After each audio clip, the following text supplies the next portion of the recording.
Hello dear student, good afternoon. Welcome to Inspire Academy Balaghat. I am मांगी डांगडाले. बच्चों, हम लोग रिप्रोडक्टिव सिस्टम कंप्लीट कर रहे हैं. मनुष्य का प्रजनन तंत्र, उसके बारे में हम लोग बात कर रहे हैं. फर्स्ट लेक्चर में हमने बेटा नर प्रजनन तंत्र के बारे में हमने बात कर लिया था. रिप्रोडक्टिव सिस्टम, जो मेल का रिप्रोडक्टिव सिस्टम है, उसमें कौन से ऑर्गन होते हैं, उसका मेन रिप्रोडक्टिव ऑर्गन कौन सा है, इसके बारे में हमने कल बात किया था. ठीक है. आज हम लोग फीमेल रिप्रोडक्टिव सिस्टम के बारे में बात करने वाले हैं. ठीक है बेटा, तो आप सभी लोगों को रेडी हो जाना है आज क्लास को लेने के लिए. और अगर आपने मेल रिप्रोडक्टिव सिस्टम नहीं देखा है तो आपको उसको जरूर देखना है और ज़्यादा से ज़्यादा शेयर करना है. ठीक है बेटा. अभी आपका क्या है, पीएनएसटी का जो सिलेबस है बेटा वो हो गया है चेंज. कंप्लीटली चेंज हो चुका है आपका पीएनएसटी का सिलेबस, जिसमें आपका बायोलॉजी वाला जो पोर्शन है वो 20 मार्क्स का आने वाला है. आप सभी को पता ही होगा, आपने सभी ने सिलेबस जरूर देखा होगा. तो बायोलॉजी की बात करें तो बायोलॉजी में बेटा जो आपका ट्वेल्थ का जितने भी टॉपिक हैं, ट्वेल्थ के 13 टॉपिक जो है आपके एग्जाम में आने वाले हैं. तो जिसके लिए क्या कर रहे हैं हम लोग, आपके लिए जो है ट्वेल्थ के टॉपिक जो है डिटेल में आपको कवर करवा रहे हैं, जिससे कि 1 मंथ में जो है आपके बायोलॉजी की जो तैयारी है वो कंप्लीट हो सके. ठीक है. तो आपको क्या करना है, आपको भी सपोर्ट करना है, ज़्यादा से ज़्यादा शेयर करना है लोगों को, क्योंकि सिलेबस चेंज हो गया है तो सभी लोगों को परेशानी हो रही है कैसे पढ़े क्या पढ़े. पहले क्या होता था कि आपका बॉटनी और जूलॉजी जो है वो अलग अलग आता था, और अब क्या हो रहा है बेटा, अब ऐसा हो रहा है कि आपका बॉटनी जूलॉजी मतलब बायोलॉजी जो है वो साथ में 20 मार्क्स का दिया हुआ है. और एक सब्जेक्ट एक्स्ट्रा जुड़ गया है आपका, जिसका नाम है जीके, जनरल नॉलेज, जिसकी कोई सीमा नहीं है ना. तो आपको क्या करना है, स्कोर करना है मार्क्स. तो उसके लिए क्या करना पड़ेगा, उसके लिए आपको कम समय में जो ज़्यादा तैयारी करना है, उसके लिए आपको क्या करना पड़ेगा, क्लासेस कंटिन्यू देखना पड़ेगा और रिवाइज करना पड़ेगा बार बार. तब जाकर ही क्या हो सकता है, इस बार अच्छी स्कोरिंग हो सकती है आपकी. क्योंकि पुराना सिलेबस खत्म हो चुका है तो हम डिसाइड नहीं कर पाएंगे कि किस टाइप के क्वेश्चन आने वाले हैं. ठीक है बेटा. तो आई होप कि आप लोग समझ गए होंगे. और आज की क्लास को अब स्टार्ट करते हैं हम लोग फीमेल रिप्रोडक्टिव सिस्टम के साथ में. ठीक है. चलिए, हमने रिप्रोडक्टिव सिस्टम में कल मतलब लास्ट लेक्चर में जो है मेल रिप्रोडक्टिव सिस्टम के बारे में कंप्लीट कर लिया था. और मेल रिप्रोडक्टिव सिस्टम में हमने देखा था क्या, मेल रिप्रोडक्टिव सिस्टम में हमने देख लिया था कि क्या होता है मेल रिप्रोडक्टिव सिस्टम. और मेल रिप्रोडक्टिव सिस्टम में जहाँ पर स्पर्म का फॉर्मेशन होता है उसके बारे में हमने बात किया था. और स्पर्म का फॉर्मेशन कहाँ होता है बेटा, तो सेमनीफेरस ट्यूब्यूल के अंदर स्पर्म का फॉर्मेशन होता है. हमने देखा था कि सेमनीफेरस ट्यूब्यूल में 2 टाइप की सेल होती हैं, और 2 टाइप की सेल जो है वो कौन से फंक्शन को करती है. ठीक है. चलिए, अब हम बढ़ते हैं हमारे फीमेल रिप्रोडक्टिव सिस्टम की तरफ. किसकी तरफ, female reproductive system. Female reproductive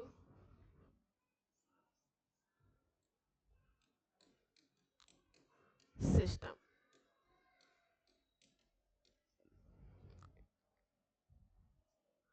female reproductive system की बात कर रहे हैं बेटा, मादा जनन तंत्र.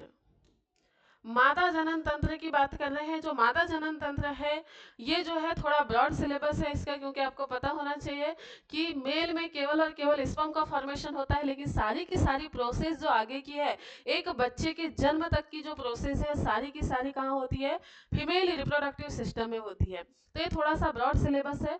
इसके लिए हम लोग सबसे पहले केवल और केवल इसके स्ट्रक्चर के बारे में बात करेंगे, उसके बाद आगे की जो प्रोसेस है वो कंप्लीट करेंगे. स्टेप बाय स्टेप हम लोग चल रहे हैं बेटा. तो आप लोग को भी क्या करना है, स्टेप बाय स्टेप जो है नोट्स बनाते हुए चलना है. ठीक है. फीमेल रिप्रोडक्टिव सिस्टम की बात कर रहे हैं हम. तो फीमेल रिप्रोडक्टिव सिस्टम में क्या क्या चीजें होती हैं, सबसे पहले इसका हम डायग्राम समझ लेते हैं. क्या क्या चीजें होती हैं इसका सबसे पहले डायग्राम समझ लेते हैं हम, किस टाइप का इसका स्ट्रक्चर होता है. ठीक है. फीमेल रिप्रोडक्टिव सिस्टम का बेटा ध्यान से देखिएगा आप लोग, और ध्यान से इसको समझने की कोशिश कीजिएगा.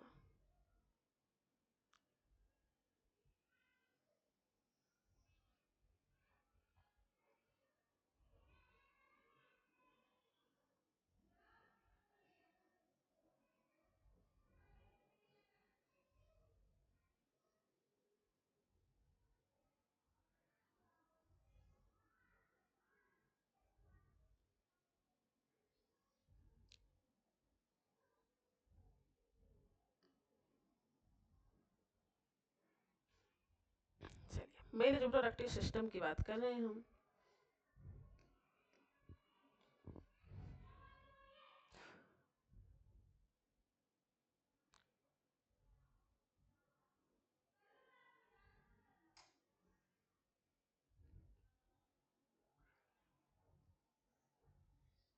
ये बेटा इस तरीके से आपकी होती है ओवरी। ओवरी क्या होती है आपकी, जो ओवेरियन सॉरी यूटेरियन वॉल होती है, यूटेरियन वॉल से जो है जुड़ी होती है आपकी ओवरी। ठीक है, चलिए इसके ऊपर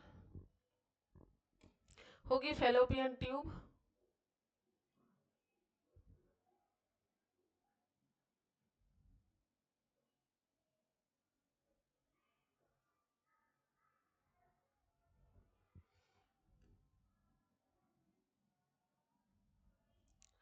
इस तरीके से क्या है आपकी फेलोपियन ट्यूब है। ठीक,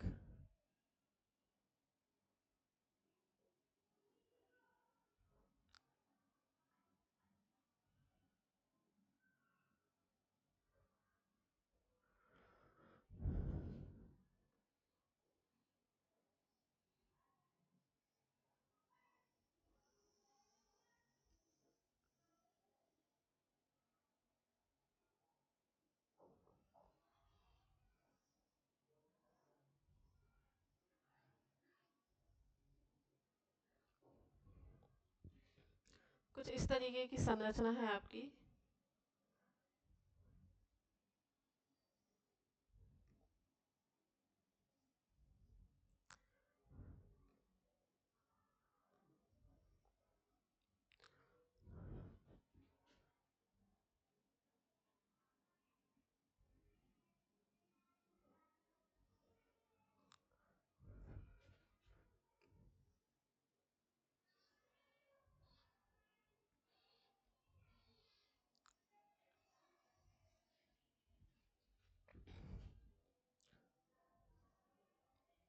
चलिए इसके बाद में हम लोग देखते हैं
ठीक है, कुछ इस तरीके की संरचना है।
ठीक है, कुछ इस तरीके की स्ट्रक्चर है।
इस तरीके की स्ट्रक्चर जो है आपकी ओवरी की होने वाली है। ठीक है, चलिए इसका आप देख लेते हैं बेटा, कौन से इनके नाम हैं, नाम देख लेते हैं हम लोग। चलिए नाम की बात करते हैं तो सबसे पहले हम देखेंगे ये क्या है, वेजाइना। वेजाइना, वेजाइना के बाद में है सर्विक्स। सर्विक्स, सर्विक्स के बाद में है ये वाली, इसको बोला जाता है बेटा, ये जो वाला पार्ट दिखाई दे रहा है इसको बोला जाता है यूटेरस, गर्भाशय। यूटेरस के बाद में यहां से यहां तक की जो स्ट्रक्चर है उसको बोला जाता है फेलोपियन ट्यूब। फेलोपियन ट्यूब में कौन से स्ट्रक्चर होते हैं इसकी बात करेंगे हम। ये है आपका ओवरी, ओवरी जिसका नाम है क्या, हिंदी में बोला जाता है अंडाशय। और यही है आपका मुख्य जो मेन फीमेल रिप्रोडक्टिव ऑर्गन है वो यही है, मेन फीमेल रिप्रोडक्टिव ऑर्गन यही है। फीमेल रिप्रोडक्टिव के बाद में अगर बात करें, ये जो फिंगर लाइक स्ट्रक्चर दिखाई दे रहा है इसको बोला जाता है फिम्बरी। फिंगर लाइक स्ट्रक्चर जो दिखाई दे रहा है इसको बोला जाता है फिम्बरी। फिम्बरी के बाद में आपको जो संरचना दिखाई दे रही है जिसको बोला जाता है इनफंडिबुलम। इनफंडिबुलम,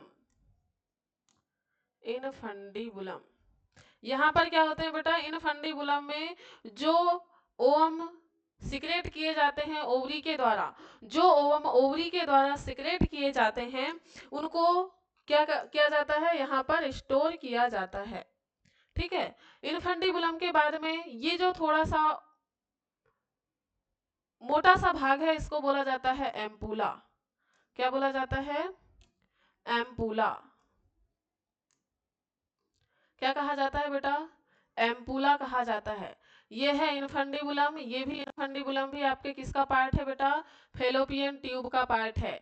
इसके बाद में ये जो सकरा सा पार्ट है इसको बोला जाता है इस्थमस। क्या कहा जाता है, इस्थमस कहा जाता है। ये जो सकरा सा पार्ट दिखाई दे रहा है उसको बोला जाता है क्या, इस्थमस। इस्थमस के बाद में अगर हम बात करेंगे तो आपकी जो यूटेरस है, यूटेरस की बेटा 3 लेयर आपको दिखाई देंगी। सबसे बाहर वाली एक लेयर है, फिर सेकेंड वाली एक बहुत मोटी सी लेयर है और एक है अंदर वाली लेयर। 3 लेयर आपको दिखाई दे रही होंगी आपके किसमें, यूटेरस में। ये वाला पार्ट है पूरा यूटेरस वाला। तो यूटेरस में सबसे बाहर वाली लेयर को बोला जाता है पेरीमेट्रियम। क्या कहा जाता है, पेरीमेट्रियम कहा जाता है, जो यूटेरस को कवर करके रखती है। पेरीमेट्रियम जो है वो यूटेरस को कवर करके रखती है। इसके बाद में जो मायोमेट्रियम है बेटा, मायोमेट्रियम, मायोमेट्रियम की हम बात कर रहे हैं। ये मायोमेट्रियम जो है वो पूरा मस्कुलर पार्ट होता है। मायोमेट्रियम क्या है, मसल्स का बना हुआ पार्ट है, जो क्या काम करता है, जब एम्ब्रियो डेवलप होते हुए चलता है तो इसकी मसल्स जो है वो, इसकी मसल्स फैलते हुए चलती हैं। और जब डिलीवरी की बात आती है तो उस समय में मसल्स कॉन्ट्रैक्ट होते हुए चलती हैं। तो ये क्या काम करता है, प्रेगनेंसी के समय बहुत इंपॉर्टेंट रोल प्ले करता है। किसके लिए, आपके एम्ब्रियो के डेवलपमेंट के लिए। ठीक है, इसके बाद में आता है आपका लास्ट वाला जिसको बोला जाता है क्या, एंडोमेट्रियम। लास्ट वाली लेयर, सबसे अंदर वाली लेयर है बेटा एंडोमेट्रियम की, एंडोमेट्रियम। ये जो एंडोमेट्रियम है ये जो है पतली सी लेयर होती है। ये जब आपका मेंस्ट्रुअल साइकिल की बात होती है तो मेंस्ट्रुअल साइकिल के समय में जो है ये एंडोमेट्रियम ही टूटकर क्या होती है, बाहर निकलती है। टूटकर कब बाहर निकलती है, जब क्या होता है, जब किसी भी प्रकार का ओवम जो है, जो ओवम है वो क्या होता है, फर्टिलाइज्ड नहीं होता है। तो क्या होता है, मेंस्ट्रुअल साइकिल के माध्यम से ये एंडोमेट्रियम की जो लेयर है वो बाहर निकल जाती है, टूटकर क्या हो जाती है, बाहर निकल जाती है मेंस्ट्रुअल साइकिल के टाइम। ठीक है, तो एंडोमेट्रियम जो है वो मंथली ब्रेकडाउन होते हुए चलती है, हर महीने बनती है, हर महीने जो है ये टूटते हुए चलती है। मायोमेट्रियम है जो आपके यूटेरस को कॉन्ट्रैक्ट और रिलैक्स करने में हेल्प करता है। और पेरीमेट्रियम क्या है बेटा, पेरीमेट्रियम आउटर लेयर है जिससे क्या जुड़ी होती है, जिससे लिगामेंट के द्वारा आपकी ओवरी जुड़ी हुई होती है, लिगामेंट के द्वारा ओवरी जुड़ी हुई होती है। तो ये जो 3 लेयर आपको दिखाई दे रही है, ये 3 लेयर हैं यूटेराइन मेम्ब्रेन। क्या है ये? यूटेराइन मेम्ब्रेन, यूटेराइन मेम्ब्रेन है ये। यूटेराइन मेम्ब्रेन गर्भाशयी भित्ति कहा जाता है, गर्भाशयी भित्ति कहा जाता है। तो इतने ये ऑर्गन होते हैं आपके। लेकिन क्या होता है, अब यहाँ पर आप थोड़ा सा समझिएगा कि क्या हो रहा है करके। जब आप बात करेंगे बेटा किसकी, जब आप बात करेंगे कि ओवरी जो है आपका, ओवरी की बात कर रहे हैं, ये फीमेल रिप्रोडक्टिव ऑर्गन है। क्या है ये? फीमेल रिप्रोडक्टिव ऑर्गन है। फीमेल रिप्रोडक्टिव ऑर्गन कौन सा है बेटा? फीमेल रिप्रोडक्टिव ऑर्गन है आपका ओवेरी, जिसको बोला जाता है अंडाशय।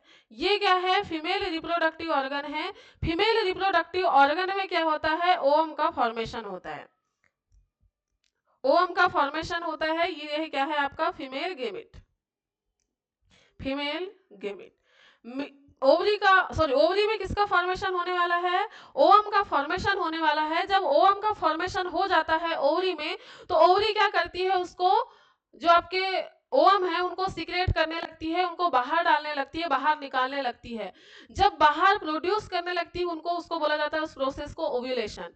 तो ओव्यूलेशन जब होता है बेटा, तो ओवम जो है वो ओवरी से बाहर आने लगते हैं। तो ओवरी से बाहर जो है ऐसा अंगुली के समान जो है पकड़ के रखने के लिए, जैसे आप अगर बात करेंगे गेंद की, कोई अगर गेंद फेंक रहा है तो उसको कैच करने के लिए आपने क्या रखे हैं? हाथ को पकड़ के रख, मतलब हाथ की एक तरीके की शेप बना के रखें कि गेंद क्या हो जाए, आपके पास में आ जाए। वैसे ही जब ओवरी के द्वारा क्या किया जाता है, किसी भी प्रकार के ओवम का सिक्रेशन किया जाता है, तो ओवम जो है फिम्बरी के कांटेक्ट में आता है। किसके कांटेक्ट में आता है? फिम्बरी के कांटेक्ट में आता है। आपको दिखाई दे रही होंगी फिम्बरी, अंगुली के समान संरचना। ये जो है कैच करती है किनको? ये कैच करने का काम करती है ओवम को। जब ओवम क्या होता है, ओवम जो कैच हो रहा है, वो कैच होने के बाद में स्टोर कहाँ होता है? इनफंडिबुलम में आके स्टोर होते हुए चलता है। इनफंडिबुलम में आके क्या होता है? स्टोर होता है। और इनफंडिबुलम के बाद में कहाँ पर चला जाता है? एम्पुला में चला जाता है। इनफंडिबुलम के बाद में कहाँ चला जाता है बेटा? ये एम्पुला में चला जाता है। एम्पुला में आके ये स्टोर होता है और वेट करता है किसका? स्पर्म का। एम्पुला में आकर स्टोर हो जाता है और वेट करता है स्पर्म का कि स्पर्म आए और एग कैसा हो? फर्टिलाइज्ड हो, निषेचन हो एग का। लेकिन अगर मान लो कि फर्टिलाइजेशन के लिए स्पर्म नहीं आया, तो स्पर्म अगर नहीं आता है बेटा, तो ओवम जो है वो आगे बढ़ने लगता है। ओवम आगे बढ़ने लगता है और इस्थमस को पार करके फैलोपियन ट्यूब को पार कर जाता है और फिर जो एग है वो डिस्ट्रॉय हो जाता है। एग जब डिस्ट्रॉय हो जाएगा तो एग जो फूट कर बाहर सर्विक्स के माध्यम से, वेजाइना के माध्यम से जो है एग फूट कर ब्लड के फॉर्म में बाहर निकलने लगेगा, ब्लड के फॉर्म में बाहर निकलने लगता है। और उस समय में जब फर्टिलाइजेशन नहीं होता है और एक फुट के बाहर निकल जाता है, उस समय जो आपको रेड कलर की एक वॉल दिखाई दे रही है, जिसको हमने बोला है एंडोमेट्रियम, ये एंडोमेट्रियम भी टूट जाती है और क्लॉट्स के फॉर्म में जो है वो बाहर निकलने लगती है, जिसको आप मेंस्ट्रुअल साइकिल के नाम से जानते हैं, जिसको आप पीरियड्स के नाम से जानते हैं। ये चीजें कहाँ पर हो रही हैं आपकी, किस वजह से हो रही हैं, ये आपके यहाँ पर हम लोग बात कर रहे हैं। लेकिन अगर फर्टिलाइजेशन हो गया, अगर एम्पुला तक स्पर्म पहुंच गया, फर्टिलाइजेशन हो गया बेटा, तो फर्टिलाइजेशन के बाद में जब आपका जो ब्लास्टोसिस्ट है, ब्लास्टोसिस्ट जब यहाँ से इस्थमस को पार करते हुए जैसे जैसे आगे जाते हुए चलेगा, वैसे वैसे जो है, जो आपके यूटेरस की दीवार है वो अब कैसी होने लगेगी? तैयार होने लगेगी। किसके लिए? ब्लास्टोसिस्ट के इम्प्लांटेशन के लिए, इम्प्लांटेशन के लिए तैयार होने लगेगी। और जो आपका ब्लास्टोसिस्ट है वो यहाँ पर आके कैसा हो जाएगा? इम्प्लांट हो जाएगा। और उसके बाद क्या होने लगता है? एम्ब्रियो डेवलपमेंट की प्रोसेस स्टार्ट हो जाती है। ठीक है, हमने स्टार्टिंग में ही रिप्रोडक्शन की प्रोसेस पढ़ा था कि रिप्रोडक्शन इंसेमिनेशन के बाद स्टार्ट हो जाता है। ठीक है, तो इंसेमिनेशन क्या होता है? जो इंसेमिनेशन की प्रोसेस होती है बेटा, अगर मेल के पेनिस की बात करें, मेल का जो पेनिस होता है वो स्पर्म को फीमेल बॉडी तक इंटर कराने का काम करता है, क्योंकि वो एक्सटर्नल जेनिटेलिया होता है। वैसे ही हमारी अगर एक्सटर्नल जेनिटेलिया की बात करें तो वेजाइना होती है, वेजाइना, सॉरी, क्या होता है? एक्सटर्नल जेनेटेलिया होता है। एक्सटर्नल जेनेटेलिया का पार्ट जहां से स्पर्म इंटर करने वाला है वो कहलाता है क्या, वेजाइना। वेजाइना से एक केनाल निकलती है, तो यहाँ से पेनिस के माध्यम से, यहाँ पर पेनिस के माध्यम से जो है किसको, स्पर्म को, मतलब सीमन को, वीर्य जिसे कहा जाता है, उसको इंटर कराया जाता है। इंटर जब कराया जाता है तो यहां से जब इंटर होता है तो यहां पर ऐसा नहीं होगा कि हाँ यूटेरस में ही रह जाएंगे वो स्पर्म, यूटेरस में नहीं रहते हैं स्पर्म। अब इनके पास में जैसे ही स्पर्म क्या हुए, स्पर्म का इंसेमिनेशन हुआ किसमें, आपके फीमेल रिप्रोडक्टिव ऑर्गन में, मतलब वेजाइना से सर्विक्स में, तो सर्विक्स केनाल से होते हुए आगे बढ़ते हैं, और अब आगे बढ़ते हुए दौड़ते हुए जाते हैं किसके पास में, ओवम को ढूंढने, ओवम को ढूंढने दौड़ते हुए निकलते हैं। ठीक है, अब ये जब निकलते हैं तो बीच में बेटा यहाँ पर बहुत सारी चीजें उनको रोकने के लिए यूटेरस में, क्योंकि एक खोखली दीवार तो है लेकिन फिर भी वहां तक जाना है उनको, कहां तक जाना है, फेलोपियन ट्यूब की एम्पुला तक जाना है स्पर्म को किसको फर्टिलाइज करने के लिए, ओम को फर्टिलाइज करने के लिए। वहां जाते तक बहुत सारे स्पर्म जो है वो सर्वाइव नहीं कर पाते और डेड हो जाते हैं, लेकिन जो स्पर्म वहां तक पहुंच गए और इसको फर्टिलाइज कर लिए, तो फर्टिलाइजेशन के बाद जो है वो प्रोसेस किसकी होती है, इम्प्लांटेशन की प्रोसेस होती है। और इम्प्लांटेशन होता है, इम्प्लांटेशन के बाद में यहीं पर एम्ब्रियो डेवलपमेंट होगा, एम्ब्रियो डेवलपमेंट के बाद में फिर क्या हो जाएगा, यहीं पर आपके किसकी, एम्ब्रियो डेवलपमेंट का डिलीवरी वाला पीरियड आएगा, डिलीवरी पीरियड के बाद में इसके आपकी इसी गर्भाशय से जो है बच्चे को जन्म दिया जाएगा।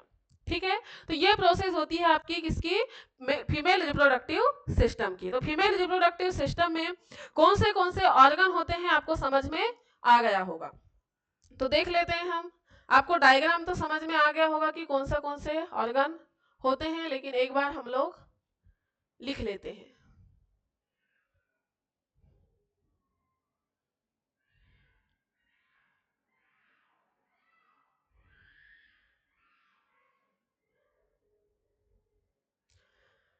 चलिए अब हम लिख लेते हैं बेटा reproductive organ.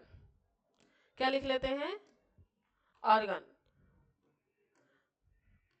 Female reproductive organ, reproductive organ, female reproductive organ की हम लोग बात कर रहे हैं।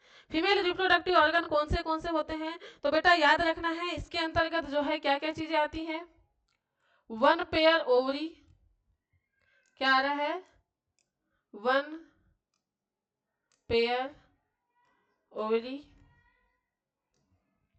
दूसरा है क्या, fallopian tube, fallopian tube, fallopian tube के बाद में है क्या है, यूटेरस, यूटेरस, यूटेरस के बाद में है आपका चौथा cervix, cervix, cervical canal, cervix या सर्वाइकल कैनाल, इसी में आती है सर्वाइकल कैनाल। और सर्वाइकल कैनाल के बाद में है आपका क्या, वेजाइना, वेजाइना, और वेजाइना के बाद में है आपका एक्सटर्नल जेनेटेलिया,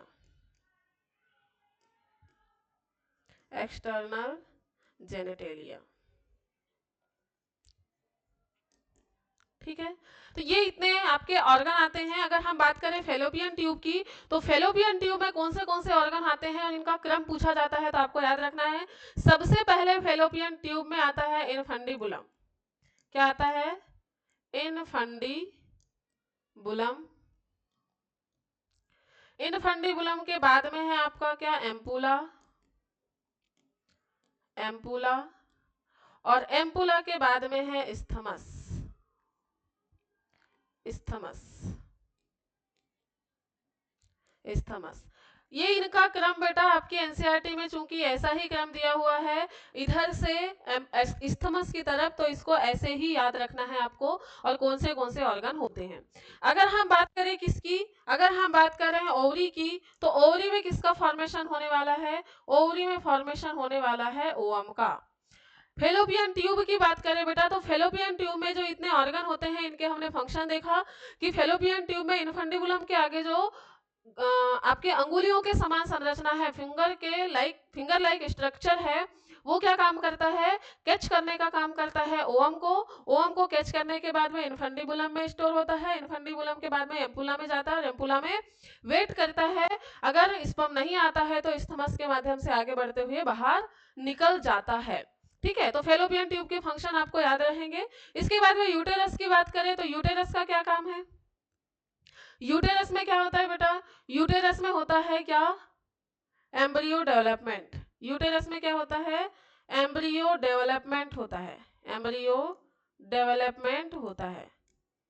और अगर एम्ब्रियो डेवलपमेंट नहीं होगा तो इनकी एंडोमेट्रियम जो है, एंडोमेट्रियम हर महीने बनकर हर महीने टूटती है। 28 दिन से 29 दिन के बीच में एंडोमेट्रियम बनकर तैयार हो जाती है। और अगर इसके बाद में भी फर्टिलाइजेशन नहीं होता है तो 28-29 दिन के बाद में जो है एंडोमेट्रियम टूट के बाहर निकलने लगती है। हर महीने बनती है आपकी एंडोमेट्रियम।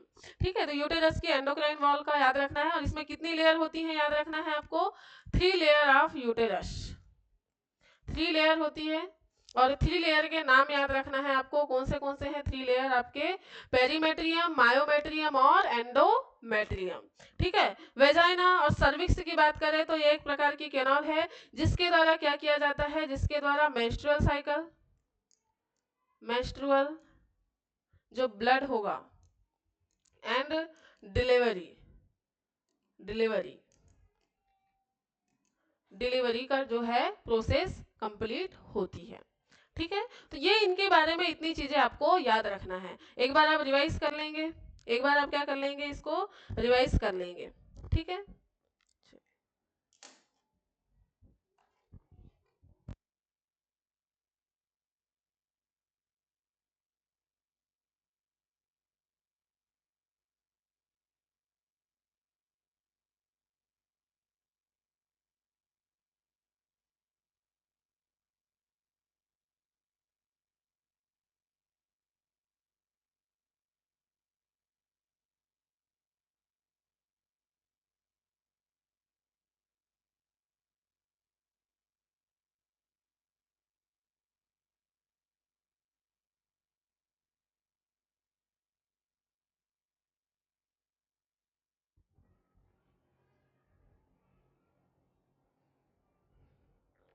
चलिए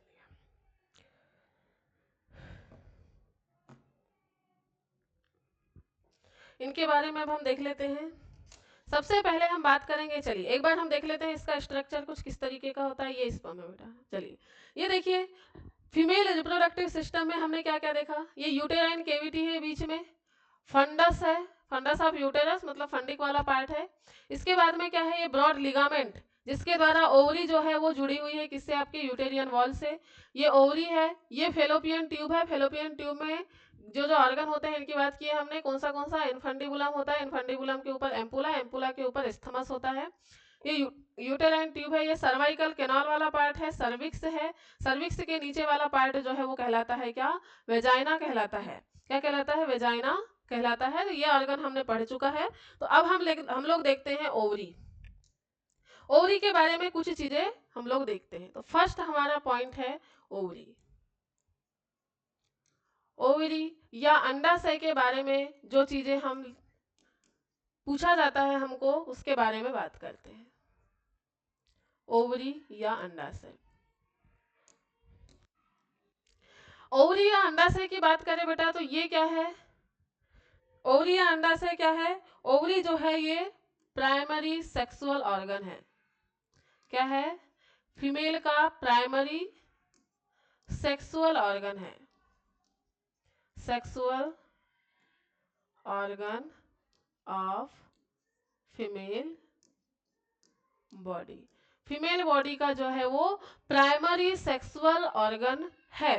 इसके बाद में सेकंड बात अगर हम करते हैं तो कितनी पेयर होती हैं, 1 pair ovary, 1 pair ovary present each side of pelvic region, pelvic region। ठीक है, मतलब क्या होती है, एक जोड़ी ओवरी जो है पेल्विक रीजन में दोनों साइड प्रेजेंट होती है। पेल्विक रीजन में दोनों साइड प्रेजेंट होती है कौन, आपकी एक जोड़ी ओवरी। इसके बाद में हम बात करते हैं क्या, अगर हम बात करें बेटा किसकी, ओवरी की, तो ओवरी के फंक्शन की अगर हम बात करें तो फंक्शन हमने लिखा है, क्या लिखा है, फंक्शन।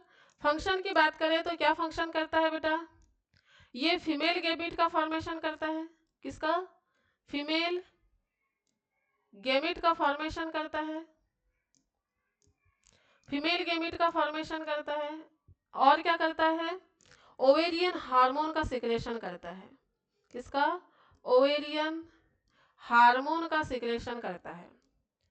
ओवेरियन हार्मोन कौन से हैं, एस्ट्रोजन एंड प्रोजेस्टेरॉन, एस्ट्रोजन और कौन सा, प्रोजेस्टेरॉन।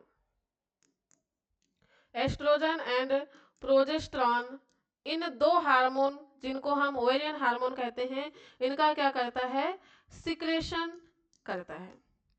ठीक है, अब बात करते हैं इसकी लेंथ की बेटा, किसकी बात करते हैं हम, इसकी लेंथ की बात करते हैं हम, लेंथ की बात करते हैं। तो ओवरी की जो लेंथ होती है, किसकी, ओवरी की जो लेंथ होती है बेटा, ये होती है आपकी कितनी, 2 से 4 सेंटीमीटर। कितनी होती है, 2 से 4 सेंटीमीटर जो है आपकी ओवरी की लेंथ होती है। ओवरी की लेंथ होती है, जो क्या होता है, लिगामेंट के द्वारा, ये क्या होती है, लिगामेंट के द्वारा, किससे, यूटेराइन वॉल से जुड़ी होती है, यूटेराइन वॉल से जुड़ी होती है, वॉल से जुड़ी होती है, यूटेराइन वॉल से जुड़ी होती है। अब इसके स्ट्रक्चर की बात कर लेते हैं हम, इसका स्ट्रक्चर कैसा होता है।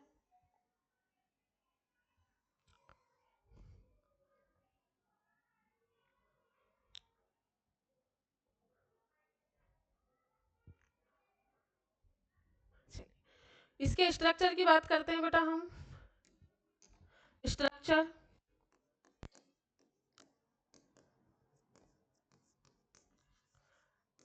ऑफ ओवरी, ओवरी के स्ट्रक्चर की बात करते हैं, तो ओवरी के स्ट्रक्चर की बात करेंगे तो ये कैसी होती है, तो ओवल शेप होती है, कैसी होती है, ओवल शेप्ड, ओवल शेप्ड होती है। इसके अंदर क्या भरा होता है बेटा, इसके अंदर भरा होता है,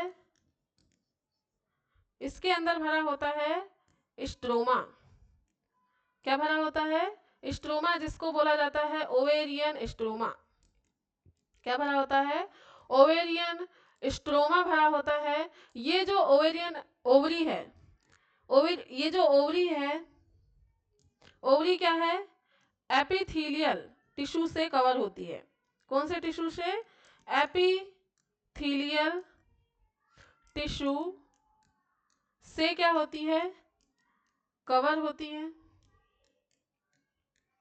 कवर होती है। ओवेरियन जो स्ट्रोमा है, ये 2 टाइप्स के ओवेरियन स्ट्रोमा होते हैं, 2 टाइप्स के ओवेरियन स्ट्रोमा होते हैं, जिसको बोला जाता है peripheral cortex, peripheral cortex. 2 type के जो है ओवेरियन स्ट्रोमा होते हैं बेटा, पेरिफेरल कॉर्टेक्स, और दूसरा है क्या, मेडुला, क्या है, मेडुला। तो ये जो हैं दो आपके क्या देखने को मिलेंगे, आपके जो आपका स्ट्रोमा है, ओवेरी में भरा हुआ स्ट्रोमा कुछ इस तरीके 2 पार्ट में डिवाइड होगा आपका। तो इसको हम देख लेते हैं कैसे 2 पार्ट्स में डिवाइड होगा, 2 पार्ट्स में कैसे डिवाइड होगा, इसका स्ट्रक्चर देख लेते हैं हम। चलिए हम ओवरी के स्ट्रक्चर की बात करते हैं।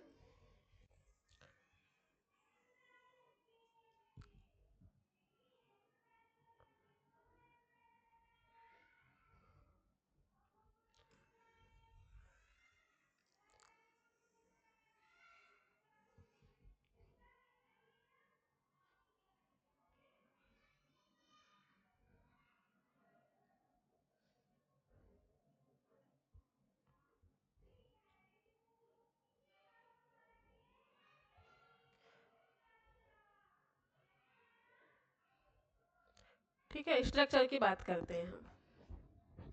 इसका स्ट्रक्चर कुछ इस तरीके का होगा।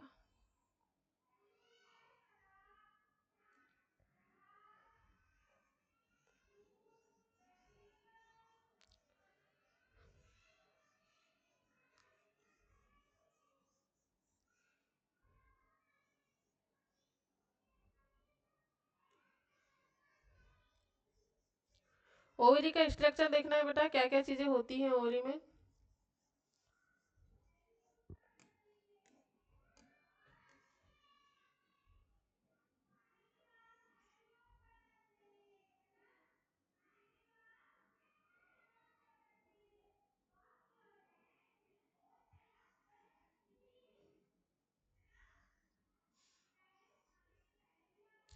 एपिथेलियल टिश्यू से कवर रहती है आपकी क्या, आपकी जो ओवरी है वो एपिथेलियल टिश्यू से कवर रहती है और लिगामेंट के द्वारा जुड़ी होती है। किससे?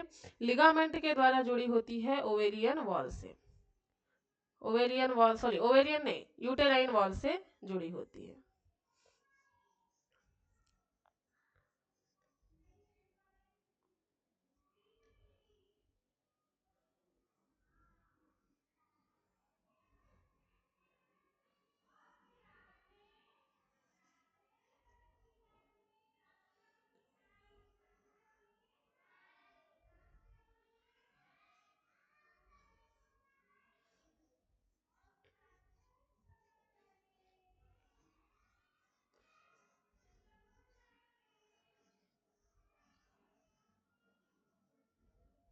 ठीक है, इसके बीच में होता है क्या, इसके बीच में होता है मेडुला।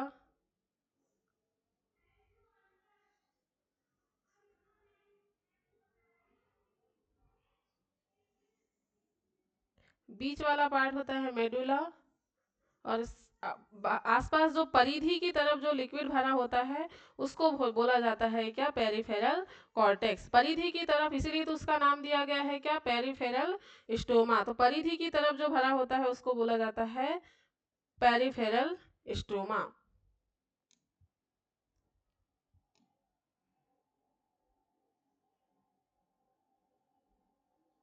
ठीक है, इसमें आती है बेटा दो सेल, इसमें क्या आती है, सॉरी दो नर्व आती हैं। इसमें जो है वो दो नर्व आती हैं, ये ब्लड की वेसल्स हैं, सॉरी दो नर्व नहीं, दो ब्लड वेसल्स आती हैं।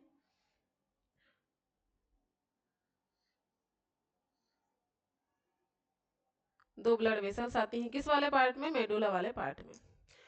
ये जो चारों तरफ दिखाई दे रहा है, यहाँ लेयर होती है एपिथेलियल लेयर, एपिथेलियल लेयर होती है। ये जो आपको पार्ट दिखाई दे रहा है ब्लू कलर का, ये है पेरिफेरल कॉर्टेक्स, पेरिफेरल कॉर्टेक्स। और बीच वाला पार्ट है पेरिफेरल मेडुला, सॉरी मेडुला, सिर्फ क्या है, मेडुला।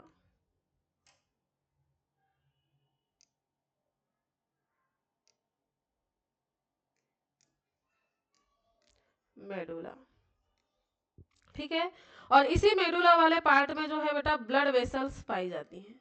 ब्लड वेसल्स कहाँ इंटर करती हैं, तो ब्लड वेसल्स जो है इसी ओवरी के मेडुला वाले पार्ट में इंटर करती है। और यहाँ पर आपको देखने को मिलेंगे, यहाँ पर देखने को मिलेंगे ओवेरियन फॉलिकल। यहाँ क्या देखने को मिलेंगे बेटा, यहाँ देखने को मिलेंगे ओवेरियन फॉलिकल। क्या देखने को मिलेंगे, ओवेरियन फॉलिकल यहाँ देखने को मिलेंगे इस तरीके से। ये फॉलिकल्स इस तरीके से अरेंज होंगे किसके यहाँ, कहाँ पर, ओवरी में।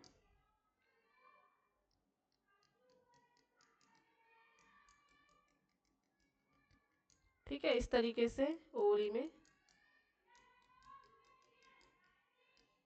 लेकिन किस वाले भाग में होंगे याद रखना है, तो केवल और केवल कॉर्टेक्स वाले पार्ट में जो है ओवम का फॉर्मेशन होगा और यहीं पर क्या देखने को मिलेंगे आपको, ओवेरियन फॉलिकल जो है वो देखने को मिलेंगे। तो आई होप कि आप जो है ओवरी का स्ट्रक्चर समझ गए होंगे। ये जो आपको स्ट्रक्चर दिखाई दे रहा है ये ओवरी का स्ट्रक्चर है, कुछ इस तरीके की जो है वो आपकी ओवरी दिखाई देगी।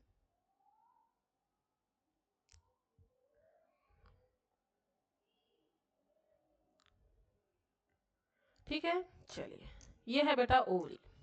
ठीक है, चलो ओवरी का स्ट्रक्चर होता है कंप्लीट। ओवरी के स्ट्रक्चर के बाद में हम बात करते हैं किसकी, सेकंड हम देखते हैं फैलोपियन ट्यूब की। किसकी बात करते हैं हम सेकंड, फैलोपियन ट्यूब की बात करते हैं। फैलोपियन ट्यूब की बात करते हैं। फैलोपियन ट्यूब की बात करें बेटा, इस फैलोपियन ट्यूब को जो है डिंब वाहिनी कहा जाता है। डिंब वाहिनी कहा जाता है। डिंब वाहिनी कहा जाता है। इसकी अगर हम बात करें किसकी, डिंब वाहिनी की, तो डिंब वाहिनी की लंबाई की बात करते हैं हम। सबसे पहले बात करेंगे किसकी, लेंथ की। तो 10 से लेकर 12 सेंटीमीटर, 10 से 12 सेंटीमीटर जो है इसकी लेंथ होती है। कितनी, 10 से 12 सेंटीमीटर। 10 से 12 सेंटीमीटर इसकी क्या होने वाली है बेटा, लेंथ होने वाली है। क्या है, लेंथ होने वाली है। इसके बाद हम बात करते हैं, ये जो है यह अंडाशय मतलब ओवरी की परिधि, परिधि से लेकर, परिधि से लेकर यूटेरस तक, यूटेरस तक पाई जाती है, पाई जाती है। मतलब ये परिधि से लेकर के कहां तक फैली होती है, यूटेरस तक फैली होती है। इसके बाद में बात करना है जो ओवरी से लगा हुआ fimbriae like structure, sorry ovary से लगा हुआ, ओवरी से connect finger like structure, finger like structure. Finger like structure क्या कहलाता है बेटा, फिम्बरी कहलाता है।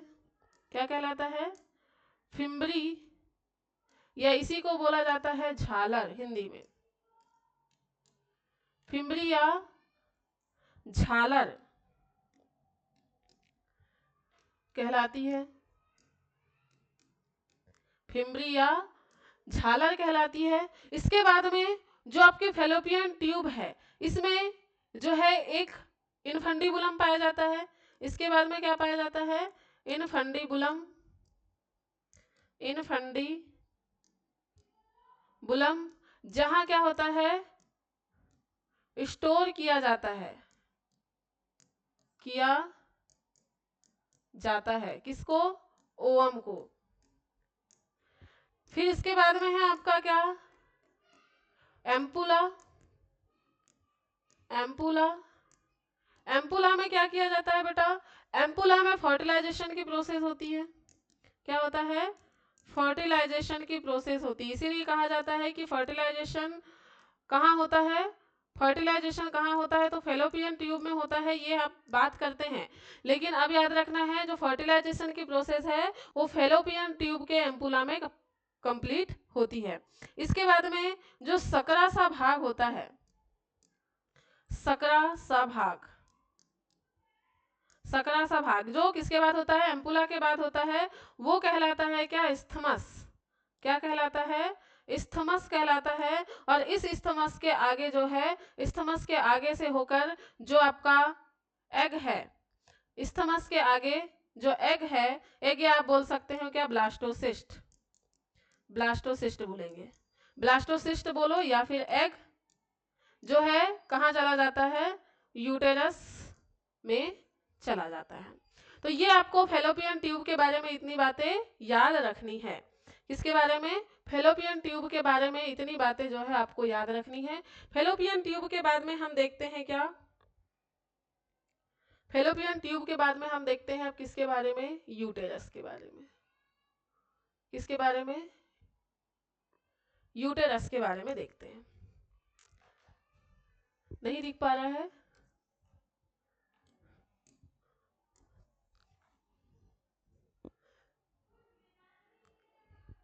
चलिए अब दिख रहा है। अब बात करते हैं किसकी, यूटेरस की। किसकी बात करेंगे? यूटेरस की।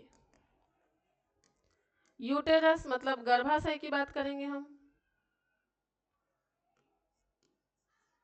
गर्भाशय,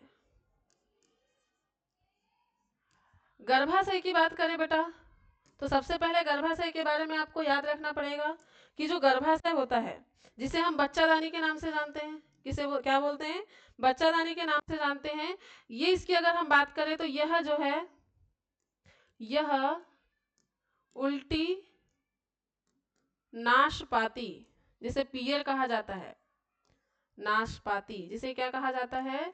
पियर के आकार की संरचना होती है। उल्टी नाशपाती के आकार की संरचना होती है, संरचना होती है। क्या होती है? उल्टी नाशपाती के आकार की संरचना होती है, जो क्या है? जो क्या है? जो लिगामेंट के द्वारा, किसके द्वारा? लिगामेंट के द्वारा किससे? पेल्विस रीजन से जुड़ी होती है। पेल्विस रीजन से जुड़ी होती है। मतलब क्या हुआ? जो आपका यूटेरस वाला पार्ट है एब्डोमिनल कैविटी में पाया जाता है बेटा। एब्डोमिनल कैविटी में जो यूटेरस है, दोनों साइड जो हिप्स वाली बोन है, पेल्विक बोन, उससे जुड़ी होती है लिगामेंट के द्वारा, लिगामेंट के द्वारा जुड़ी होती है और स्टेबल होती है। तो ये चीजें आपको इसके बारे में याद रखना है, ठीक है। फिर हमने देखा इसकी कितनी लेयर होती है। इसकी मेम्ब्रेन की बात करें, 3 लेयर्ड मेम्ब्रेन से कवर होती है। कितनी लेयर मेम्ब्रेन? 3 लेयर्ड मेम्ब्रेन से कवर होती है, जिसका नाम क्या है? क्रम से याद रखना है। सबसे बाहरी वाली लेयर है जिसको बोला जाता है पेरीमेट्रियम। पेरीमेट्रियम के बाद में सेकेंड लेयर है मायोमेट्रियम, मायोमेट्रियम, और थर्ड लेयर है जिसको बोला जाता है क्या? Endometrium, endometrium. तो 3 लेयर होती है आपकी, किसकी? 3 लेयर होती हैं आपके यूटेरस के जो वॉल है उसकी, ठीक है। तो ये चीजें आपको यूटेरस के बारे में याद रखना है। यूटेरस के बाद में हमने सर्विक्स और वेजाइना के बारे में देखा कि ये जो है आपके किसके लिए? जब प्रेगनेंसी के बाद डिलीवरी के समय में हेल्प करती है, किसके? एम्ब्रियो के बाहर निकलने के लिए, ठीक है। चलिए, इतनी चीजें आपको क्लियर हो गई होंगी। ये देखिए ओवरी का स्ट्रक्चर आपके सामने दिखाया गया है। ये ओवरी है बेटा। ओवरी की अगर हम बात कर रहे हैं तो एक बार इसको देख लेंगे जिससे कि आपको क्लियर हो जाए। ओवरी को देख लेंगे जिससे कि आपको क्या हो जाए? क्लियर हो जाए। ये देखेंगे, सबसे पहले हम देखेंगे क्या? बीच वाला पार्ट जो है वो क्या कहलाता है? मेडुला कहलाता है। बीच वाला पार्ट क्या कहलाता है? मेडुला कहलाता है, जहां से ब्लड वेसल्स गुजर रही हैं। और आउटसाइड वाला पार्ट जो है वो कहलाता है क्या? आउटसाइड वाला पार्ट कहलाता है आपका क्या? क्या कहलाता है? Peripheral cortex. क्या कहलाता है? पेरिफेरल कॉर्टेक्स कहलाता है। और इस पेरिफेरल कॉर्टेक्स में जो है बहुत सारे क्या पाए जाते हैं? फॉलिकल्स पाए जाते हैं। और यहीं से दिखाया गया है ओवरी जो है वो कैसे बाहर निकलती है, इसके बारे में बात किया गया है, ठीक है। ओवरी कैसे बाहर निकलती है इसके बारे में इसमें इस डायग्राम में जो है पूरा ओम के फॉर्मेशन से लेकर के उसके सिक्रेशन तक की पूरी प्रोसेस दर्शाई गई है। तो इसको आपको स्ट्रक्चर को ध्यान देना है कि स्ट्रक्चर किस टाइप का है आपका और कौन से ऑर्गन है, इसको हमने देख लिया है, ठीक है बेटा। चलिए, इसके बाद में हमारा जो फीमेल और मेल रिप्रोडक्टिव सिस्टम जो था वो तो कंप्लीट होता है, लेकिन हमारी जो स्टेप है फर्स्ट, स्ट्रक्चर तो कंप्लीट हुआ, सिर्फ और सिर्फ स्ट्रक्चर कंप्लीट किया है हमने। स्ट्रक्चर के बाद में अब हम देखते हैं क्या? गैमेटोजेनेसिस की प्रोसेस। किसकी बात करेंगे हम? गैमेटोजेनेसिस की प्रोसेस की बात करते हैं बेटा। किसकी? गैमेटोजेनेसिस। हमारी फर्स्ट स्टेप है रिप्रोडक्शन की, गैमेटोजेनेसिस। फर्स्ट स्टेप क्या है? गैमेटोजेनेसिस।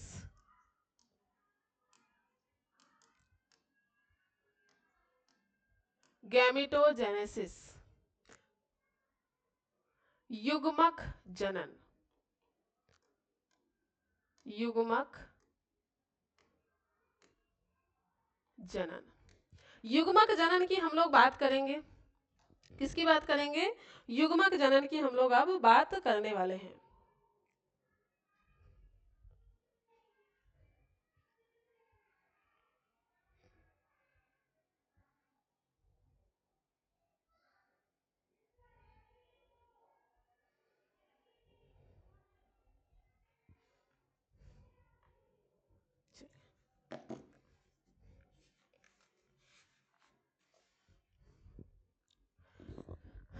गेमिटोजेनेसिस की बात कर रहे हैं बेटा। गेमिटोजेनेसिस की बात करें तो गेमिटोजेनेसिस की 2 स्टेप्स होती हैं, क्योंकि 2 प्रकार के गेमिट का फॉर्मेशन करना है हमको।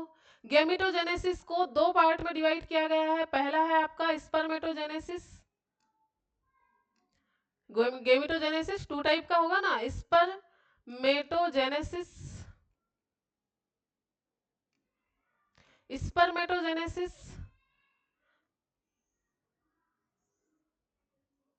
और दूसरा है ऊजेनेसिस,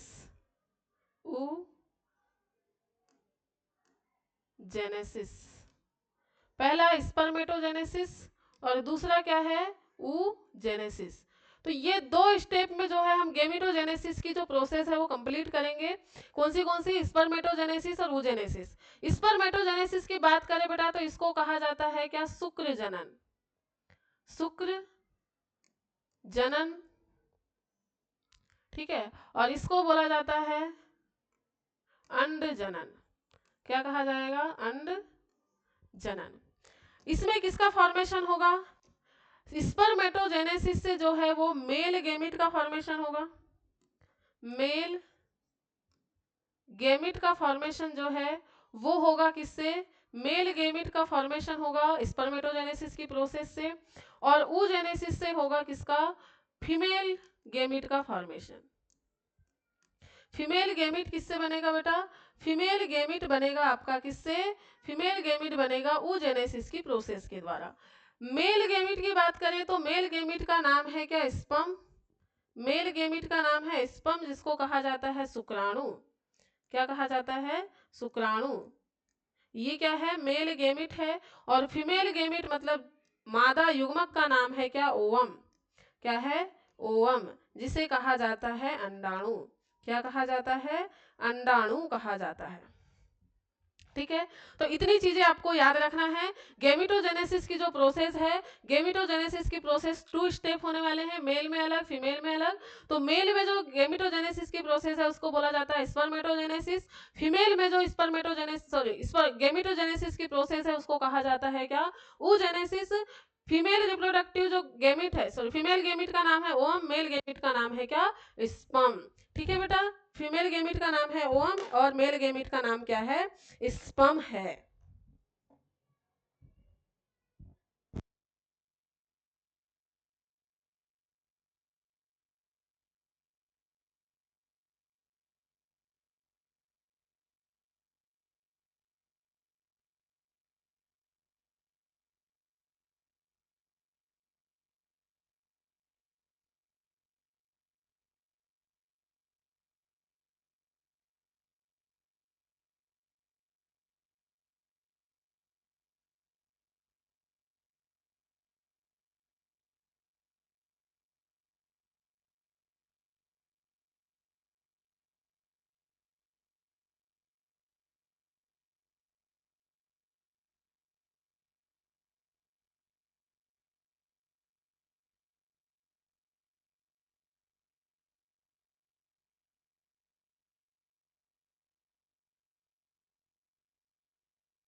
अब हम बात करते हैं बेटा, अब हम बात करते हैं, स्टार्टिंग करेंगे हम।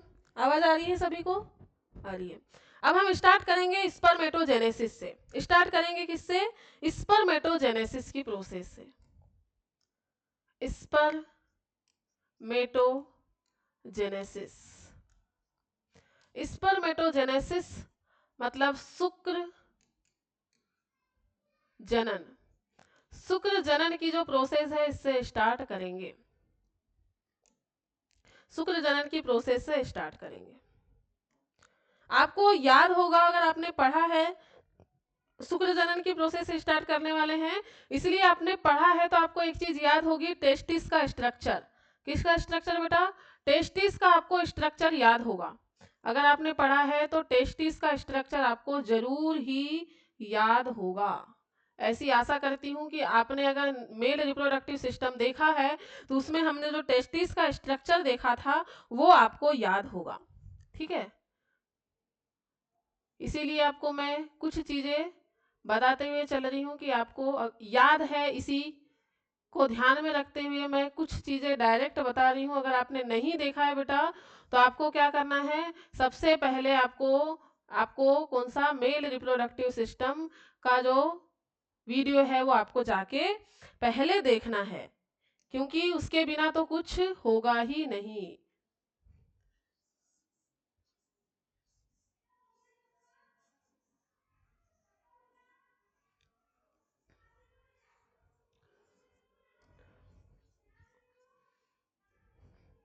ठीक,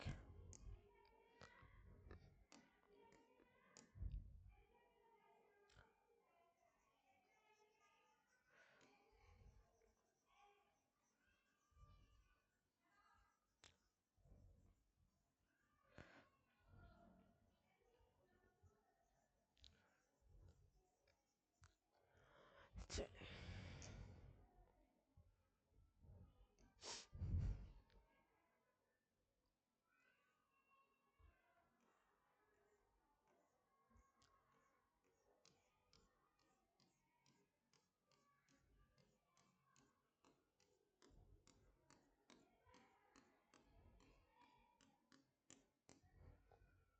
ठीक है, कुछ इस तरीके की आपकी टेस्टिस की आपने संरचना देखा था। टेस्टिस में हमने देखा था छोटे छोटे क्या पाए जाते हैं, छोटे छोटे से लोब्यूल पाए जाते हैं, जिसको बोला था टेस्टिबुलर लोब्यूल्स। क्या कहा गया था? टेस्टिबुलर लोब्यूल्स कहा गया था, टेस्टिबुलर लोब्यूल्स कहा गया था। और इन टेस्टिबुलर लोब्यूल्स में जो तीन तीन, दो से लेकर तीन तक जो ट्यूब दिखाई दे रही है उसको बोला जाता है सेमनीफेरस ट्यूब्यूल। क्या कहा जाता है? सेमनीफेरस ट्यूब्यूल कहा जाता है, सेमनीफेरस ट्यूब्यूल कहा जाता है। तो सेमनीफेरस ट्यूब्यूल का हमने स्ट्रक्चर देखा था। हमने क्या किया था? सेमनीफेरस ट्यूब्यूल का स्ट्रक्चर देखा था, तो कुछ इस तरीके की आपको संरचनाएं दिखाई दी थी। हम सेमनीफेरस ट्यूब्यूल का स्ट्रक्चर देख लेते हैं। किसका देखेंगे? सेमनीफेरस ट्यूब्यूल का स्ट्रक्चर देख लेते हैं। आपको ये सिर्फ याद दिलाने के लिए था कि कुछ इस तरीके का स्ट्रक्चर था। बेटा पूरा स्ट्रक्चर आपको देखना है, फर्स्ट लेक्चर में जाके एक बार आप उसको रिवाइज कर लेंगे। ठीक है, चलिए हम बात करते हैं किसकी? सेमनीफेरस ट्यूब्यूल की। कुछ इस तरीके की संरचना थी आपकी किसकी? सेमनीफेरस ट्यूब्यूल की।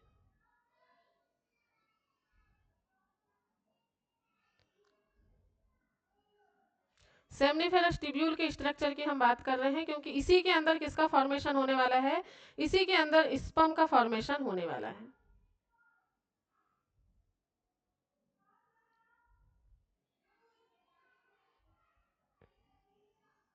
ठीक है, सेमनीफेरस ट्यूब्यूल। सेमनीफेरस ट्यूब्यूल की बात करें बेटा तो इसमें दो प्रकार की सेल्स आपको देखने को मिलने वाली है। दो प्रकार की क्या देखने को मिलेंगी? सेल देखने को मिलेंगी, इस टाइप से दो प्रकार की सेल जो है वो आपको देखने को मिलेंगी।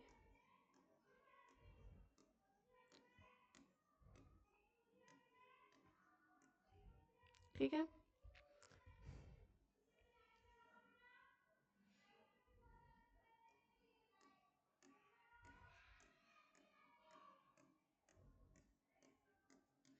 दो प्रकार की सेल कौन सी हैं ये देखेंगे।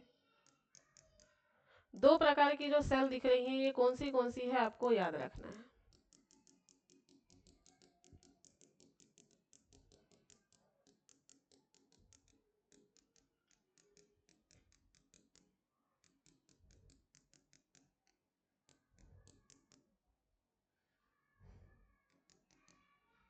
चलिए, ये है आपकी क्या? Seminiferous tubule. इसका नाम क्या है? Seminiferous tubule. Seminiferous tubule. इस सेमनीफेरस ट्यूब्यूल में आपको मिलेंगी दो प्रकार की सेल, जिसमें से एक सेल है जिसको बोला जाता है स्पर्मेटोगोनिया। स्पर्मेटोगोनिया। और दूसरी जो सेल दिखाई दे रही है उनको बोला जाता है सर्टोली सेल। इनके बारे में भी हमने बात कर लिया था कि ये दोनों क्या फंक्शन करती है, इनकी भी हमने बात कर लिया था। ठीक है, तो एक बार फिर से ये स्पर्म का फॉर्मेशन करेंगी और ये स्पर्म को क्या करेंगी, न्यूट्रिएंट प्रोवाइड करेंगी। न्यूट्रिएंट प्रोवाइड करने का काम किसका है, न्यूट्रिएंट प्रोवाइड करेंगी सर्टोली सेल्स। ठीक है बेटा, अब ये ट्यूब्यूल की अगर हम बात कर रहे हैं तो ये ट्यूब्यूल जो है आपको कुछ इस तरीके की दिखाई दे रही है।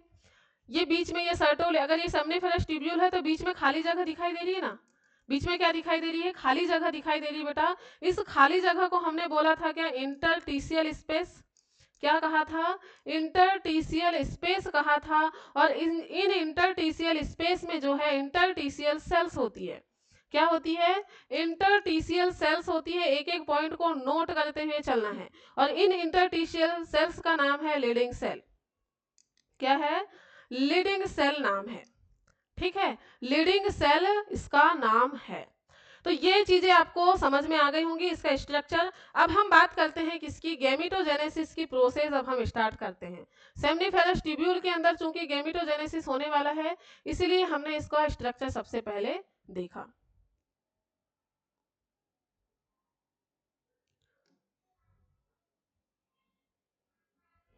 ठीक है, ठीक है, चलिए अब हम बात करते हैं बेटा, सेमनीफेरस ट्यूब्यूल है ये, आपको याद रखना है। अब हम बात करते हैं कि गैमेटोजेनेसिस कैसे होता है। गैमेटोजेनेसिस की बात करते हैं। चलिए, गैमेटोजेनेसिस के लिए सबसे पहले हमको देखना होगा क्या, हार्मोन्स। गैमेटोजेनेसिस के लिए जो देखना होगा वो है क्या, पहले हार्मोन्स। सबसे पहले बात करेंगे कि जो हार्मोन्स गैमेटोजेनेसिस में हेल्प कर रहे हैं वो कैसे करते हैं। गैमेटोजेनेसिस की प्रोसेस तभी स्टार्ट होती है जब हार्मोन्स बनते हैं।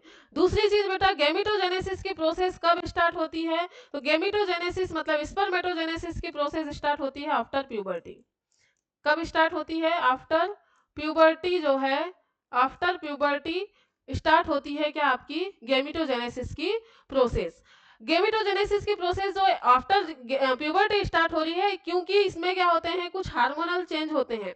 ये हार्मोन्स कैसे वर्क करते हैं और किस कारण से स्पर्म का फॉर्मेशन होता है, इसकी हम लोग बात करते हैं। हार्मोन्स की बात करें बेटा, हार्मोनल एक्टिविटी की बात कर रहे हैं हम, इसको थोड़ा सा ध्यान दीजिएगा आप।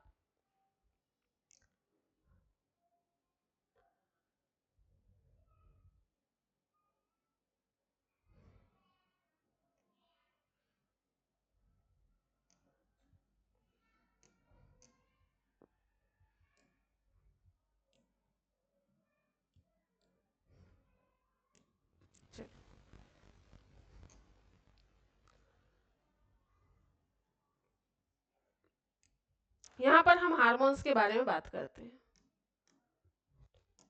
हार्मोन्स, हार्मोन्स के सिक्रेशन की सबसे पहले प्रोसेस होती है बेटा, हाइपोथैलेमस जो होता है।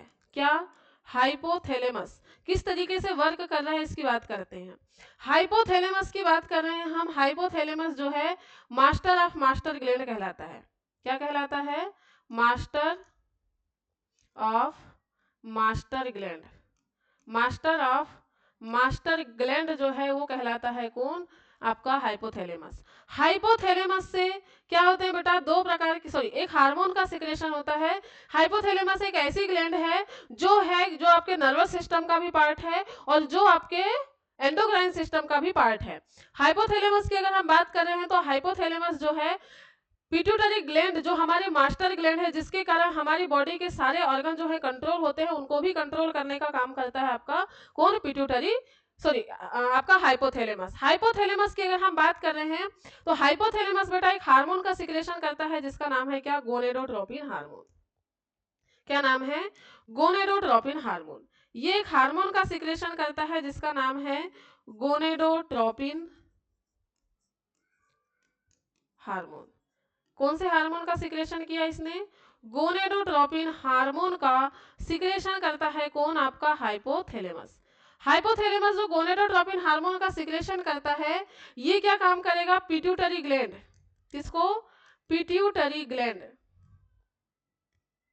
जिसको हम पीयूष ग्रंथि के नाम से जानते हैं।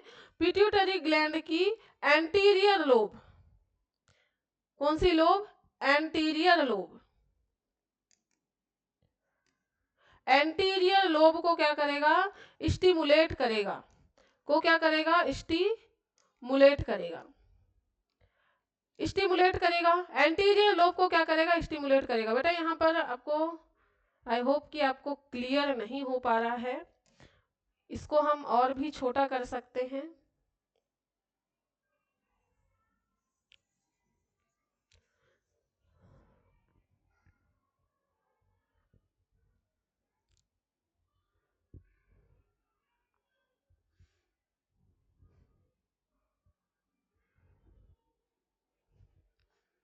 चलिए एक काम करते हैं, हम नेक्स्ट पेज में ही कवर कर लेते हैं इसको।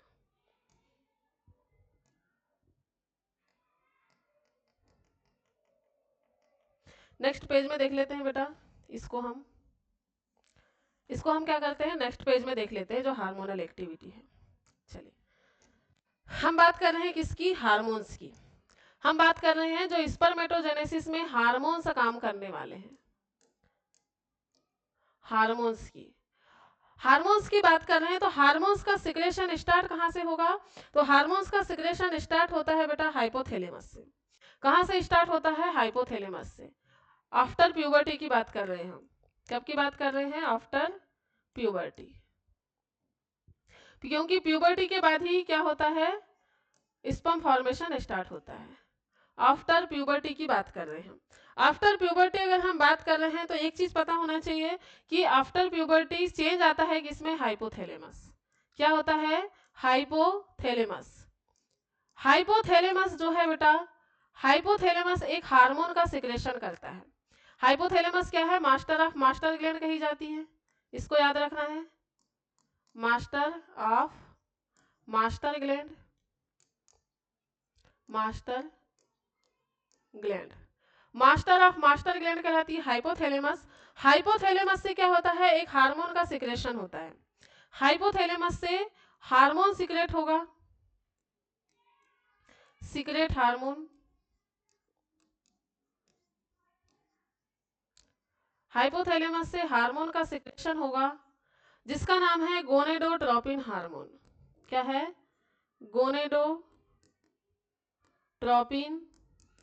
हार्मोन।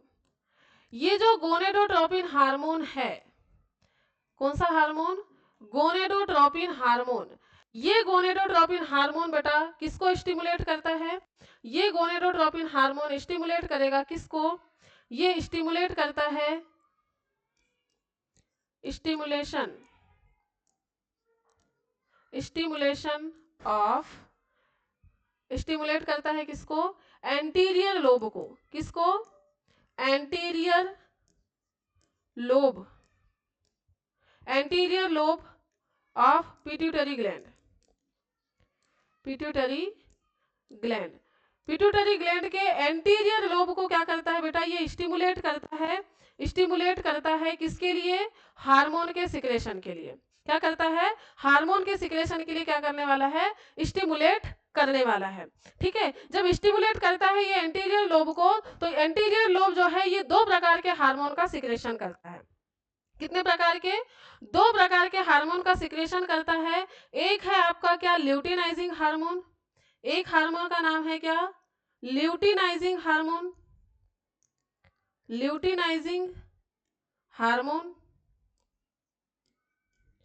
हार्मोन जिसको एलएच के नाम से जाना जाता है। और दूसरा है क्या, फॉलिकल स्टिमुलेटिंग हार्मोन। दूसरे हार्मोन का नाम क्या है, follicle stimulating hormone, follicle stimulating hormone. Follicle stimulating hormone की अगर हम बात कर रहे हैं तो इसको FSH के नाम से जाना जाता है। किसके नाम से जाना जाता है, FSH के नाम से जाना जाता है। ये जो दो हार्मोन सीक्रेट हो रहे हैं आपके पिट्यूटरी ग्लैंड से, दो हार्मोन जो सीक्रेट हो रहे हैं किससे, पिट्यूटरी ग्लैंड से जो दो हार्मोन सीक्रेट हो रहे हैं, ये जो है आपके किसके ऊपर, ये दोनों हार्मोन जो है आप किसके ऊपर वर्क करेंगे, ये दोनों hormone, both hormone worked worked in सेमनी, आपके टेस्टिस, किसके ऊपर वर्क करेंगे बेटा, टेस्टिस पर ये वर्क करने वाले हैं। अब टेस्टिस पर कैसे वर्क करेंगे, टेस्टिस की बात करें तो टेस्टिस में जो है क्या है, आपके पास में 3 प्रकार की सेल्स हैं। कितने प्रकार की सेल हैं, 3 प्रकार की जो है वो सेल हैं आपके किसके पास में, 3 प्रकार की सेल है किसके पास, आपकी किसके पास, टेस्टिस के पास में। और इन सेल्स का नाम क्या है, तो इन सेल्स का नाम आपको याद रखना है, क्या है इन सेल का नाम, क्या है इन सेल का नाम बेटा। चलिए अभी हमने देखा था, एक है आपकी लीडिंग सेल, कौन सी सेल है, लीडिंग सेल, फर्स्ट है आपकी कौन सी सेल, लीडिंग सेल। दूसरी है आपकी कौन, spermatogonia, spermatogonia, spermatogonia second cell. और थर्ड सेल है बेटा आपकी सर्टोली सेल, कौन सी सेल है, सर्टोली सेल। 3 प्रकार की जो सेल है इनके ऊपर कैसे वर्क करेंगे, ये जो ल्यूटिनाइजिंग हार्मोन है और कौन से हार्मोन, फॉलिकल स्टिमुलेटिंग हार्मोन।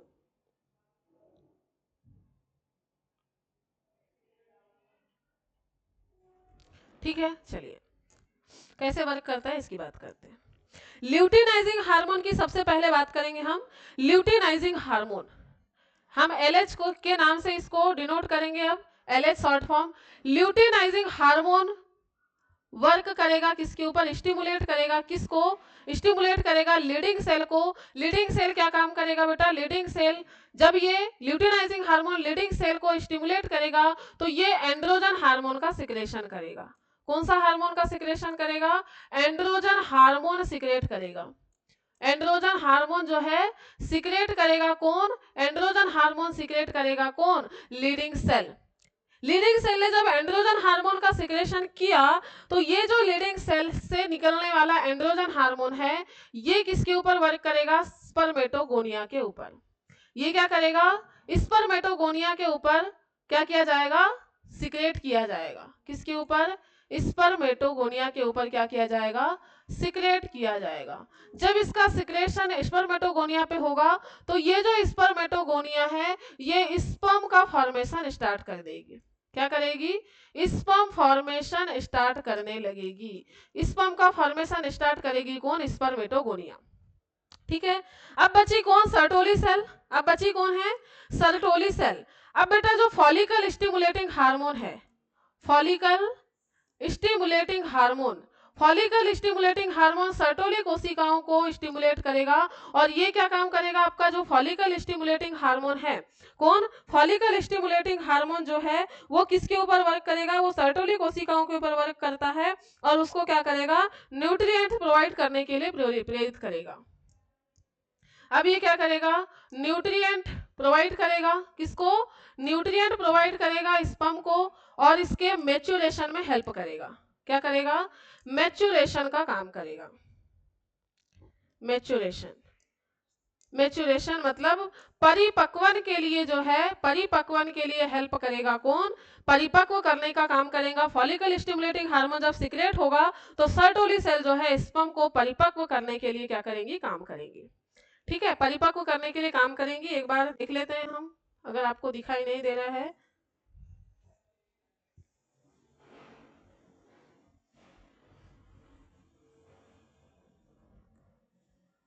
चलिए, ये जो पूरी की पूरी हार्मोन की कहानी है बेटा इतने पेज में आपको कंप्लीट करना है।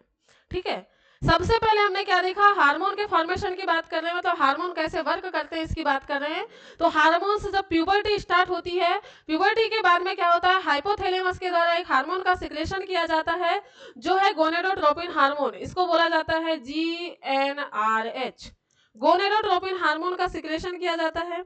किसका सिक्रेशन किया जाएगा, गोनेडोट्रोपिन हार्मोन का सिक्रेशन किया जाता है। ये गोनेडोट्रोपिन हार्मोन स्टिमुलेट करता है पिट्यूटरी ग्लैंड की अग्रपाली को, पीयूष ग्रंथि की अग्रपाली को जो है स्टिमुलेट करता है कि बेटा अब तेरे को क्या करना है, अब तेरे को 2 प्रकार के हार्मोन का सिक्रेशन करना है क्योंकि अब स्पर्म के फॉर्मेशन की बारी आ गई है। स्पर्म और ओवम गैमेटोजेनेसिस की जो प्रोसेस होती है बेटा, दोनों में गैमेटोजेनेसिस की प्रोसेस, चाहे आप ओवम की बात करो चाहे स्पर्म के फॉर्मेशन की बात करो, ये दोनों हार्मोन के सिक्रेशन तक की जो प्रोसेस है वो दोनों में आपको सेम देखने को मिलेगी। गेमेटोजेनेसिस की दोनों प्रोसेस, स्पर्मेटोजेनेसिस और वूजेनेसिस में फॉलिकल स्टिमुलेटिंग हार्मोन और ल्यूटिनाइजिंग हार्मोन के सिक्रेशन तक की जो प्रोसेस है वो सेम देखने को मिलेगी। तो क्या हुआ, अग्रपाली को जब स्टिमुलेट किया गया हार्मोन के द्वारा, हाइपोथैलेमस से सिक्रेट हार्मोन के द्वारा, तो वो क्या काम करता है, अग्रपाली जो है अब बहुत ज्यादा उत्तेजित हो गई कि नहीं, मेरे को अब क्या करना है, अब तो काम करना है मेरे को। मेरे जो बड़े थे, मतलब दादाजी थे, उन्होंने क्या कर दिया है, मेरे को ऑर्डर दिया है, तो मेरे को उस ऑर्डर को पूरा करना है। उस ऑर्डर को पूरा करने के लिए क्या करती है, ये दो प्रकार के हार्मोन सिक्रेट करती है, जिसमें पहला हार्मोन है ल्यूटिनाइजिंग हार्मोन, जिसको एलएच से डिनोट किया जाता है। दूसरा है फॉलिकल स्टिमुलेटिंग हार्मोन, जिसको एफएसएच से डिनोट किया जाता है।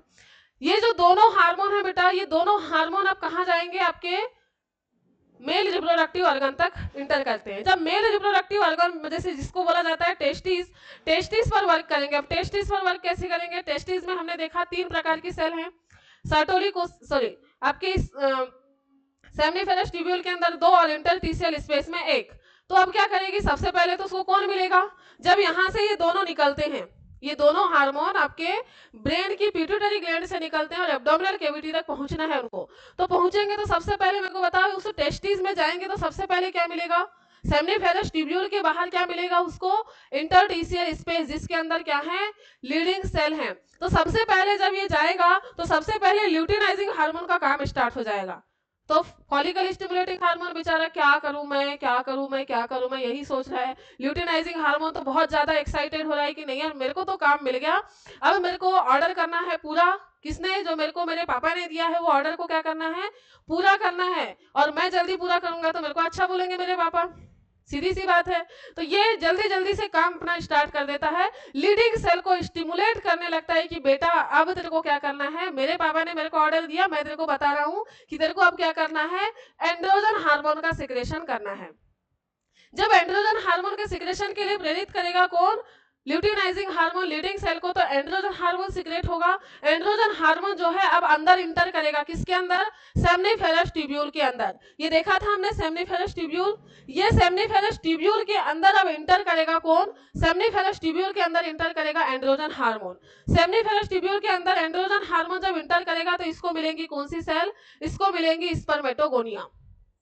क्या मिलेंगी, स्पर्मेटोगोनिया, जिसको बोला जाता है germ cell.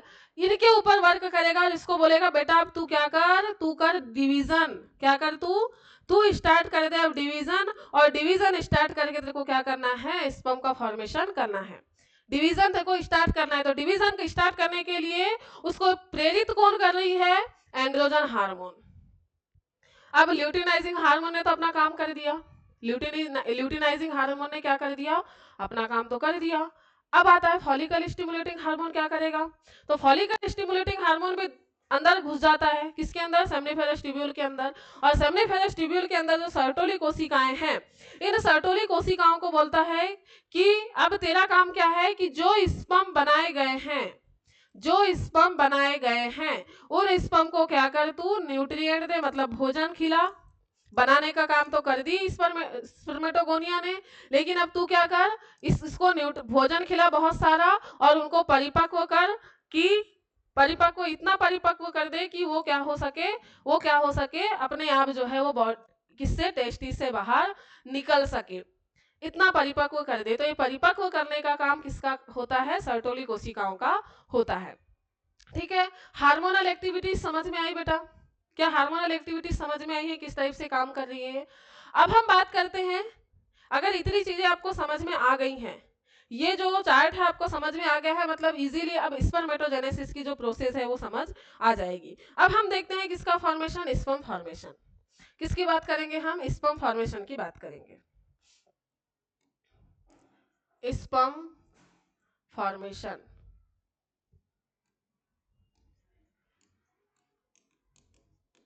Formation in seminiferous tubule, seminiferous tubule. Seminiferous tubule में स्पर्म के फॉर्मेशन की बात करेंगे। चलिए, हम सेमनीफेरस ट्यूब्यूल में स्पर्म के फॉर्मेशन की बात अगर करें बेटा, तो स्पर्म आपके सेमनीफेरस ट्यूब्यूल में क्या है, स्पर्मेटोगोनिया है। क्या है, सेमनीफेरस ट्यूब्यूल में है स्पर्मेटोगोनिया। स्पर्मेटोगोनिया है। स्पर्मेटोगोनिया है कहां पर? आपके सेमनीफेरस ट्यूब्यूल में है स्पर्मेटोगोनिया। अगर नहीं पढ़ा है तो आपको जाके देखना है। सेमनीफेरस ट्यूब्यूल में जो स्पर्मेटोगोनिया है, ये स्पर्मेटोगोनिया को जैसे ही क्या होता है, जैसे ही सिग्नल मिलता है किससे? ल्यूटेनाइजिंग हार्मोन के द्वारा स्रावित हार्मोन एंड्रोजन से, तो ये क्या काम करेगा? स्पर्मेटोगोनिया क्या है? एक सेल है। स्पर्मेटोगोनिया एक सेल है जो कैसी है? द्विगुणित है। इसको बोला जाता है नर जनन कोशिका। नर जनन कोशिका है या शुक्र जनन कोशिका, सॉरी शुक्र जनन कोशिका, इसको क्या बोला जाएगा? शुक्र जनन कोशिका। 2n है। ये स्पर्मेटोगोनिया जो है, ये स्पर्मेटोगोनिया जो है लगातार क्या करेगा? समसूत्री विभाजन करेगा। क्या करेगा? समसूत्री विभाजन करेगा, जिसको बोला जाता है माइटोसिस। क्या करेगा? माइटोसिस डिवीजन करेगा, समसूत्री विभाजन करेगा। अब समसूत्री जब विभाजन करेगा बेटा, तो इससे क्या बनेंगी? 2 सेल बनेंगी। कितनी सेल बनेंगी?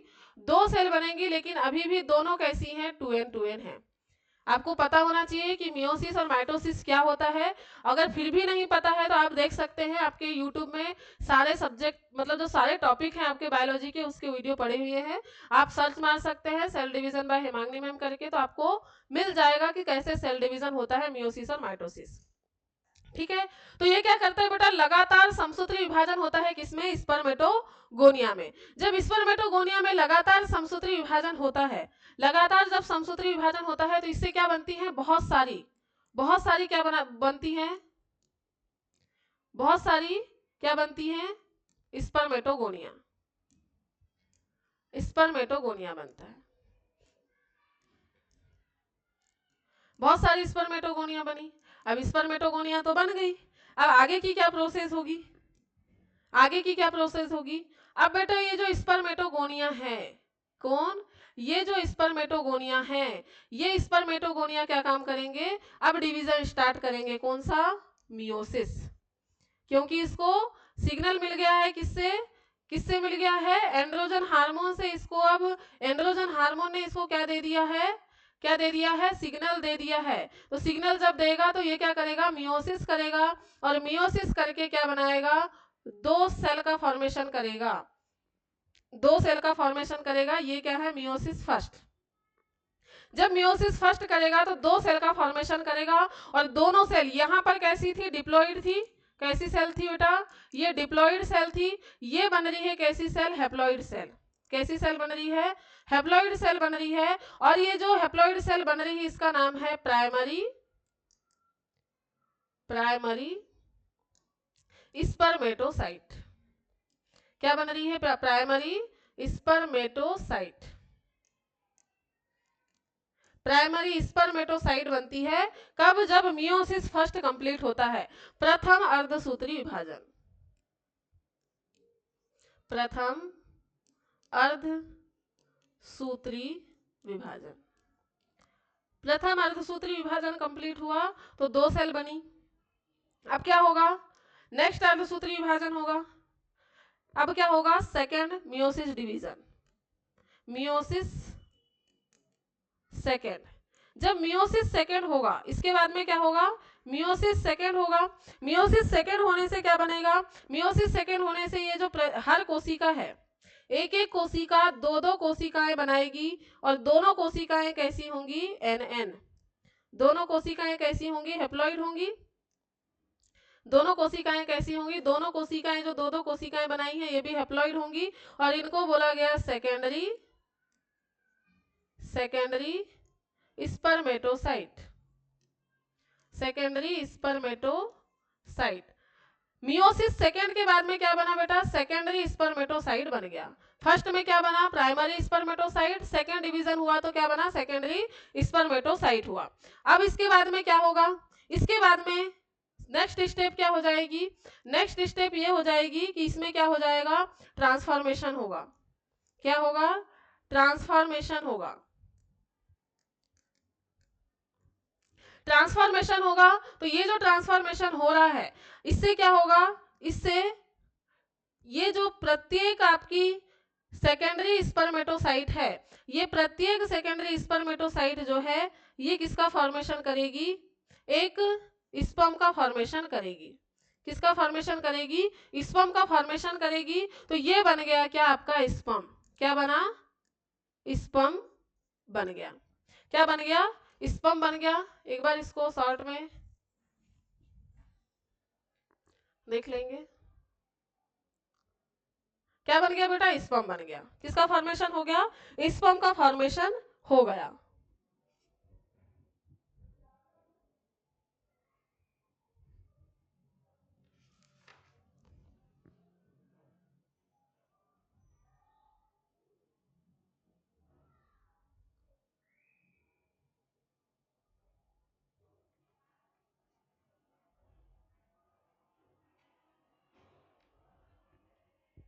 ठीक है, अब स्पर्म का फॉर्मेशन हो गया। इस स्पर्म को बोला जाता है स्पर्मेटिड के नाम से जाना जाता है इसको, स्पर्मेटिड्स। ठीक है, स्पर्म बन गया। अब ये स्पर्म बेटा, ये स्पर्म कनेक्ट रहेगा हमेशा। यह स्पर्म, यह स्पर्म जो है किससे, सर्टोली कोशिकाओं से कनेक्ट रहता है। सर्टोली सेल्स से कनेक्ट रहता है। कब तक, जब तक ये मेच्योर नहीं हो जाता रहता है। कनेक्ट होने के बाद में जब ये मेच्योर हो जाता है तो मेच्योर होने के बाद में फिर से अपना जो हमने सिस्टम में देखा था कि लेटेड टेस्टी से होते हुए वासा एफ्रेंसिया से होते हुए कहाँ पर चला जाता है, आपके सेमिनल वेसाइकल में चला जाता है। सेमिनल वेसाइकल में वीर्य का फॉर्मेशन होता है और फिर वो बाहर निकाल दिया जाता है। ठीक है, तो ये गैमेटोजेनेसिस की प्रोसेस है आपकी। 2n से क्या बनी, दो 2nn सेल बनी। ये सेल बना रही है nn, फिर इससे nn कोशिकाएं बन रही हैं। डिप्लॉइड हैप्लॉइड सेल दो बन रही हैं। स्पर्म का फॉर्मेशन हो रहा है। इस तरीके से क्या हुआ, जो है स्पर्म का फॉर्मेशन कंप्लीट होता है। किससे, मियोसिस सेकेंड से। दो बार मियोसिस डिवीजन होता है। कितने बार मियोसिस डिवीजन होता है, दो बार मियोसिस डिवीजन होता है और इसके द्वारा स्पर्म का फॉर्मेशन होता है। ठीक है, और ये जो स्पर्म बनता है फ्लैजिलेटेड होता है। ये जो स्पर्म बना है ये कैसा होता है, फ्लैजिलेटेड होता है। इसमें फ्लैजिला भी पाया जाता है। क्लियर हो पाया, क्या इतनी चीजें क्लियर हो पाई हैं आपकी?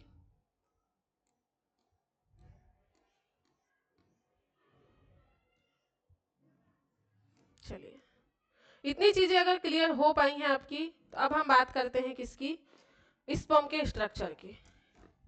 स्पर्म का फॉर्मेशन होता है बेटा कंप्लीट। किसका फॉर्मेशन, स्पर्म का फॉर्मेशन होता है कंप्लीट। अब हम देखते हैं स्पर्म का structure, structure of sperm.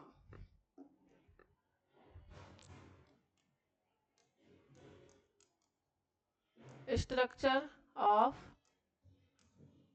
Sperm,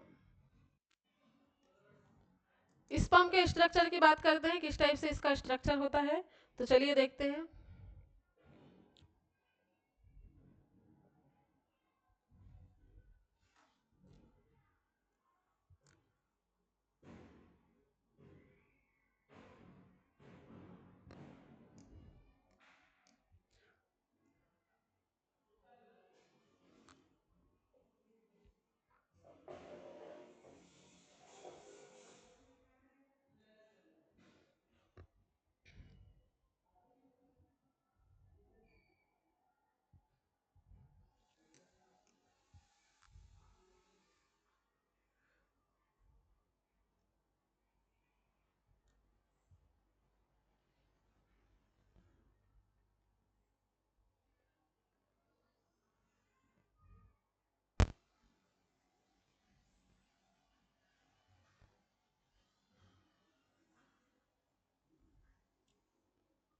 ठीक है, इस तरीके से स्पर्म का स्ट्रक्चर होता है।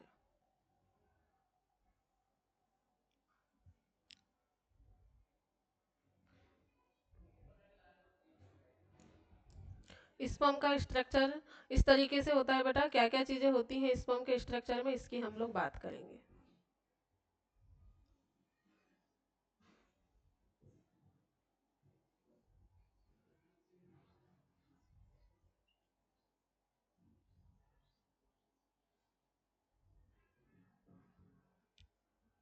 ठीक है,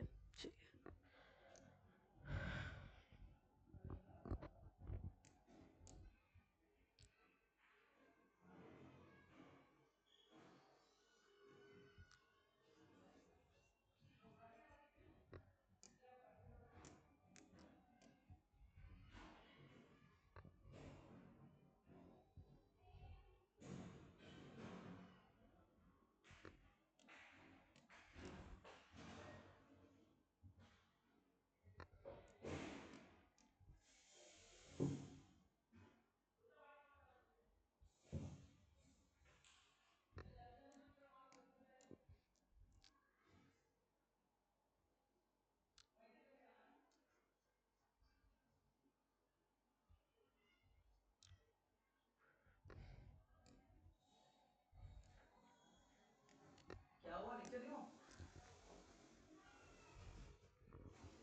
हो गया हो तो लेक्चर ले लो ना।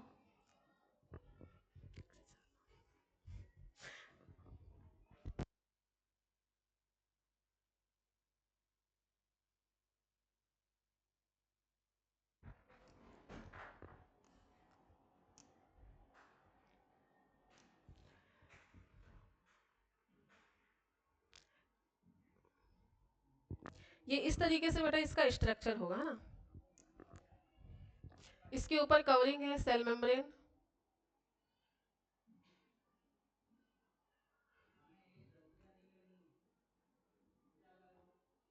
सेल मेम्ब्रेन की कवरिंग है।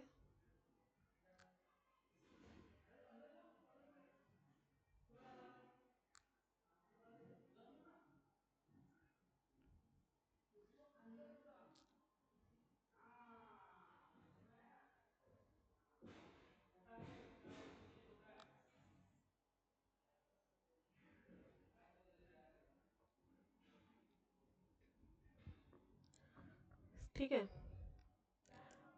इसकी कवरिंग हम लोग देख लेते हैं।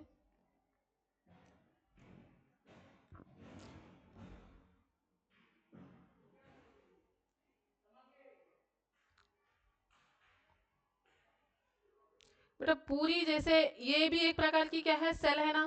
तो ये जो एक प्रकार की सेल है, तो इसके सेल के चारों तरफ भी तो क्या होगा, इस सेल के चारों तरफ भी क्या होगी, सेल मेम्ब्रेन होगी।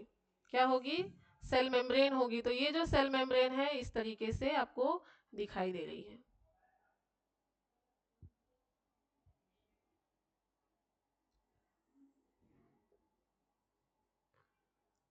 ये इस तरीके से जो है आउटर मेम्ब्रेन है सेल मेम्ब्रेन।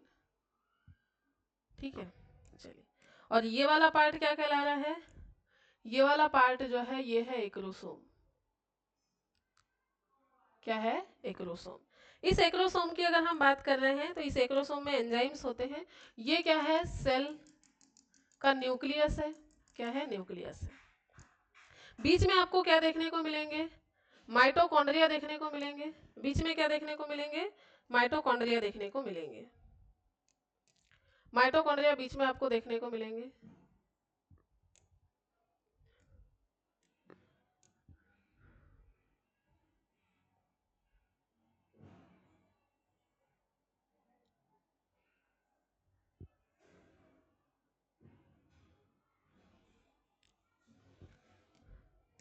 चलिए, माइटोकॉन्ड्रिया।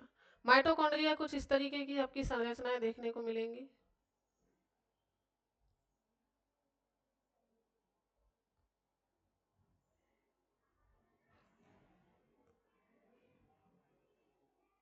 ठीक है, इस तरीके के क्या होंगे, माइटोकॉन्ड्रिया की संरचना होगी। ठीक है, तो बीच में क्या देखने को मिलेंगे आपको, माइटोकॉन्ड्रिया। तो इस तरीके से बेटा ये क्या है, स्पर्म की स्ट्रक्चर है।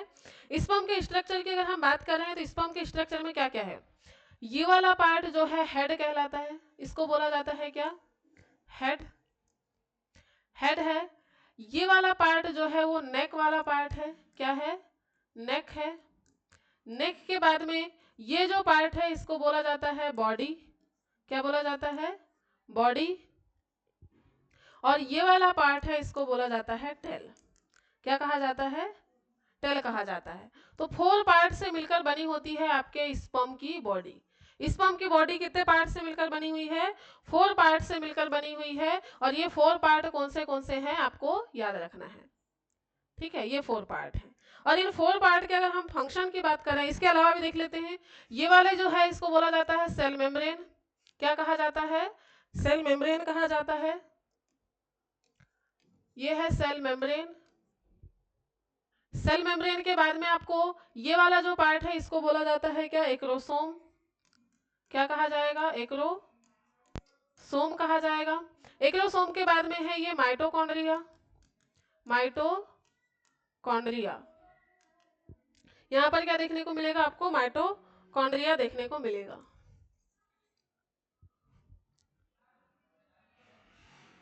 ठीक है, माइटोकॉन्ड्रिया देखने को मिलेगा। अब बात करते हैं हम, माइटोकॉन्ड्रिया तो मिल गया अपने को। ठीक है, माइटोकॉन्ड्रिया मिल गया। ये मिडिल बॉडी, मिडिल पार्ट्स या मिडिल पीस, ये क्या है? मिडिल पीस है। कलर चेंज कर लेते हैं हम। ये वाला जो है इसको बोला जाता है क्या? Middle piece. मिडिल पीस कहा जाता है, मिडिल पीस। ठीक है, चलिए अब हम बात करते हैं इनके फंक्शन की। सबसे पहले देखेंगे हम क्या? एक्रोसोम। 3 पार्ट्स हैं स्पर्म के। Sperm, part of sperm, part of sperm की बात करते हैं तो 3 पार्ट हैं। फर्स्ट है आपका हेड, दूसरा है नेक और तीसरा है टेल। हेड है, नेक है और क्या है? टेल है। हेड और नेक और टेल की बात करें तो टेल का काम है क्या? लोकोमोशन। टेल का क्या काम है बेटा? लोकोमोशन करना। अगर हम नेक की बात करें तो नेक केवल दोनों के बीच का पार्ट है, मिड पार्ट है। मेन पार्ट है हेड का। मेन पार्ट क्या है? हेड। हेड के 2 पार्ट्स हैं। एक है सेल वाला पार्ट, सॉरी, जिसमें न्यूक्लियस वाला पार्ट, क्रोमोसोमल पार्ट। क्या है? पहला है क्रोमोसोमल पार्ट, क्रोमोसोमल पार्ट। और दूसरा क्या है? एक्रोसोम। दूसरा क्या है? एक्रोसोम। एक्रोसोम क्रोमोसोमल पार्ट है और क्या है? एक्रोसोम है। क्रोमोसोमल पार्ट की बात करें हम तो ये क्या काम करता है? यही क्या काम करता है? फर्टिलाइजेशन। फर्टिलाइजेशन द्वारा जाइगोट बनाता है। इसी में क्या पाए जाते हैं? गुणसूत्र पाए जाते हैं। एक्रोसोम की बात करें बेटा तो ये सबसे सामने वाला पार्ट होता है एक्रोसोम, जिसमें क्या होते हैं? 2 टाइप्स के एंजाइम होते हैं। क्या होते हैं? बहुत सारे एंजाइम होते हैं 2 टाइप्स के। 2 टाइप्स के एंजाइम है। पहला एंजाइम का नाम याद रखना है आपको। एंजाइम के नाम याद रखना है। पहला है हाइल्यूरोनिडेज। पहला एंजाइम क्या है? हाइल्यूरोनिडेज। और दूसरा है क्या? Acro protease. क्या है? प्रोटीएज या एक्रोसीन।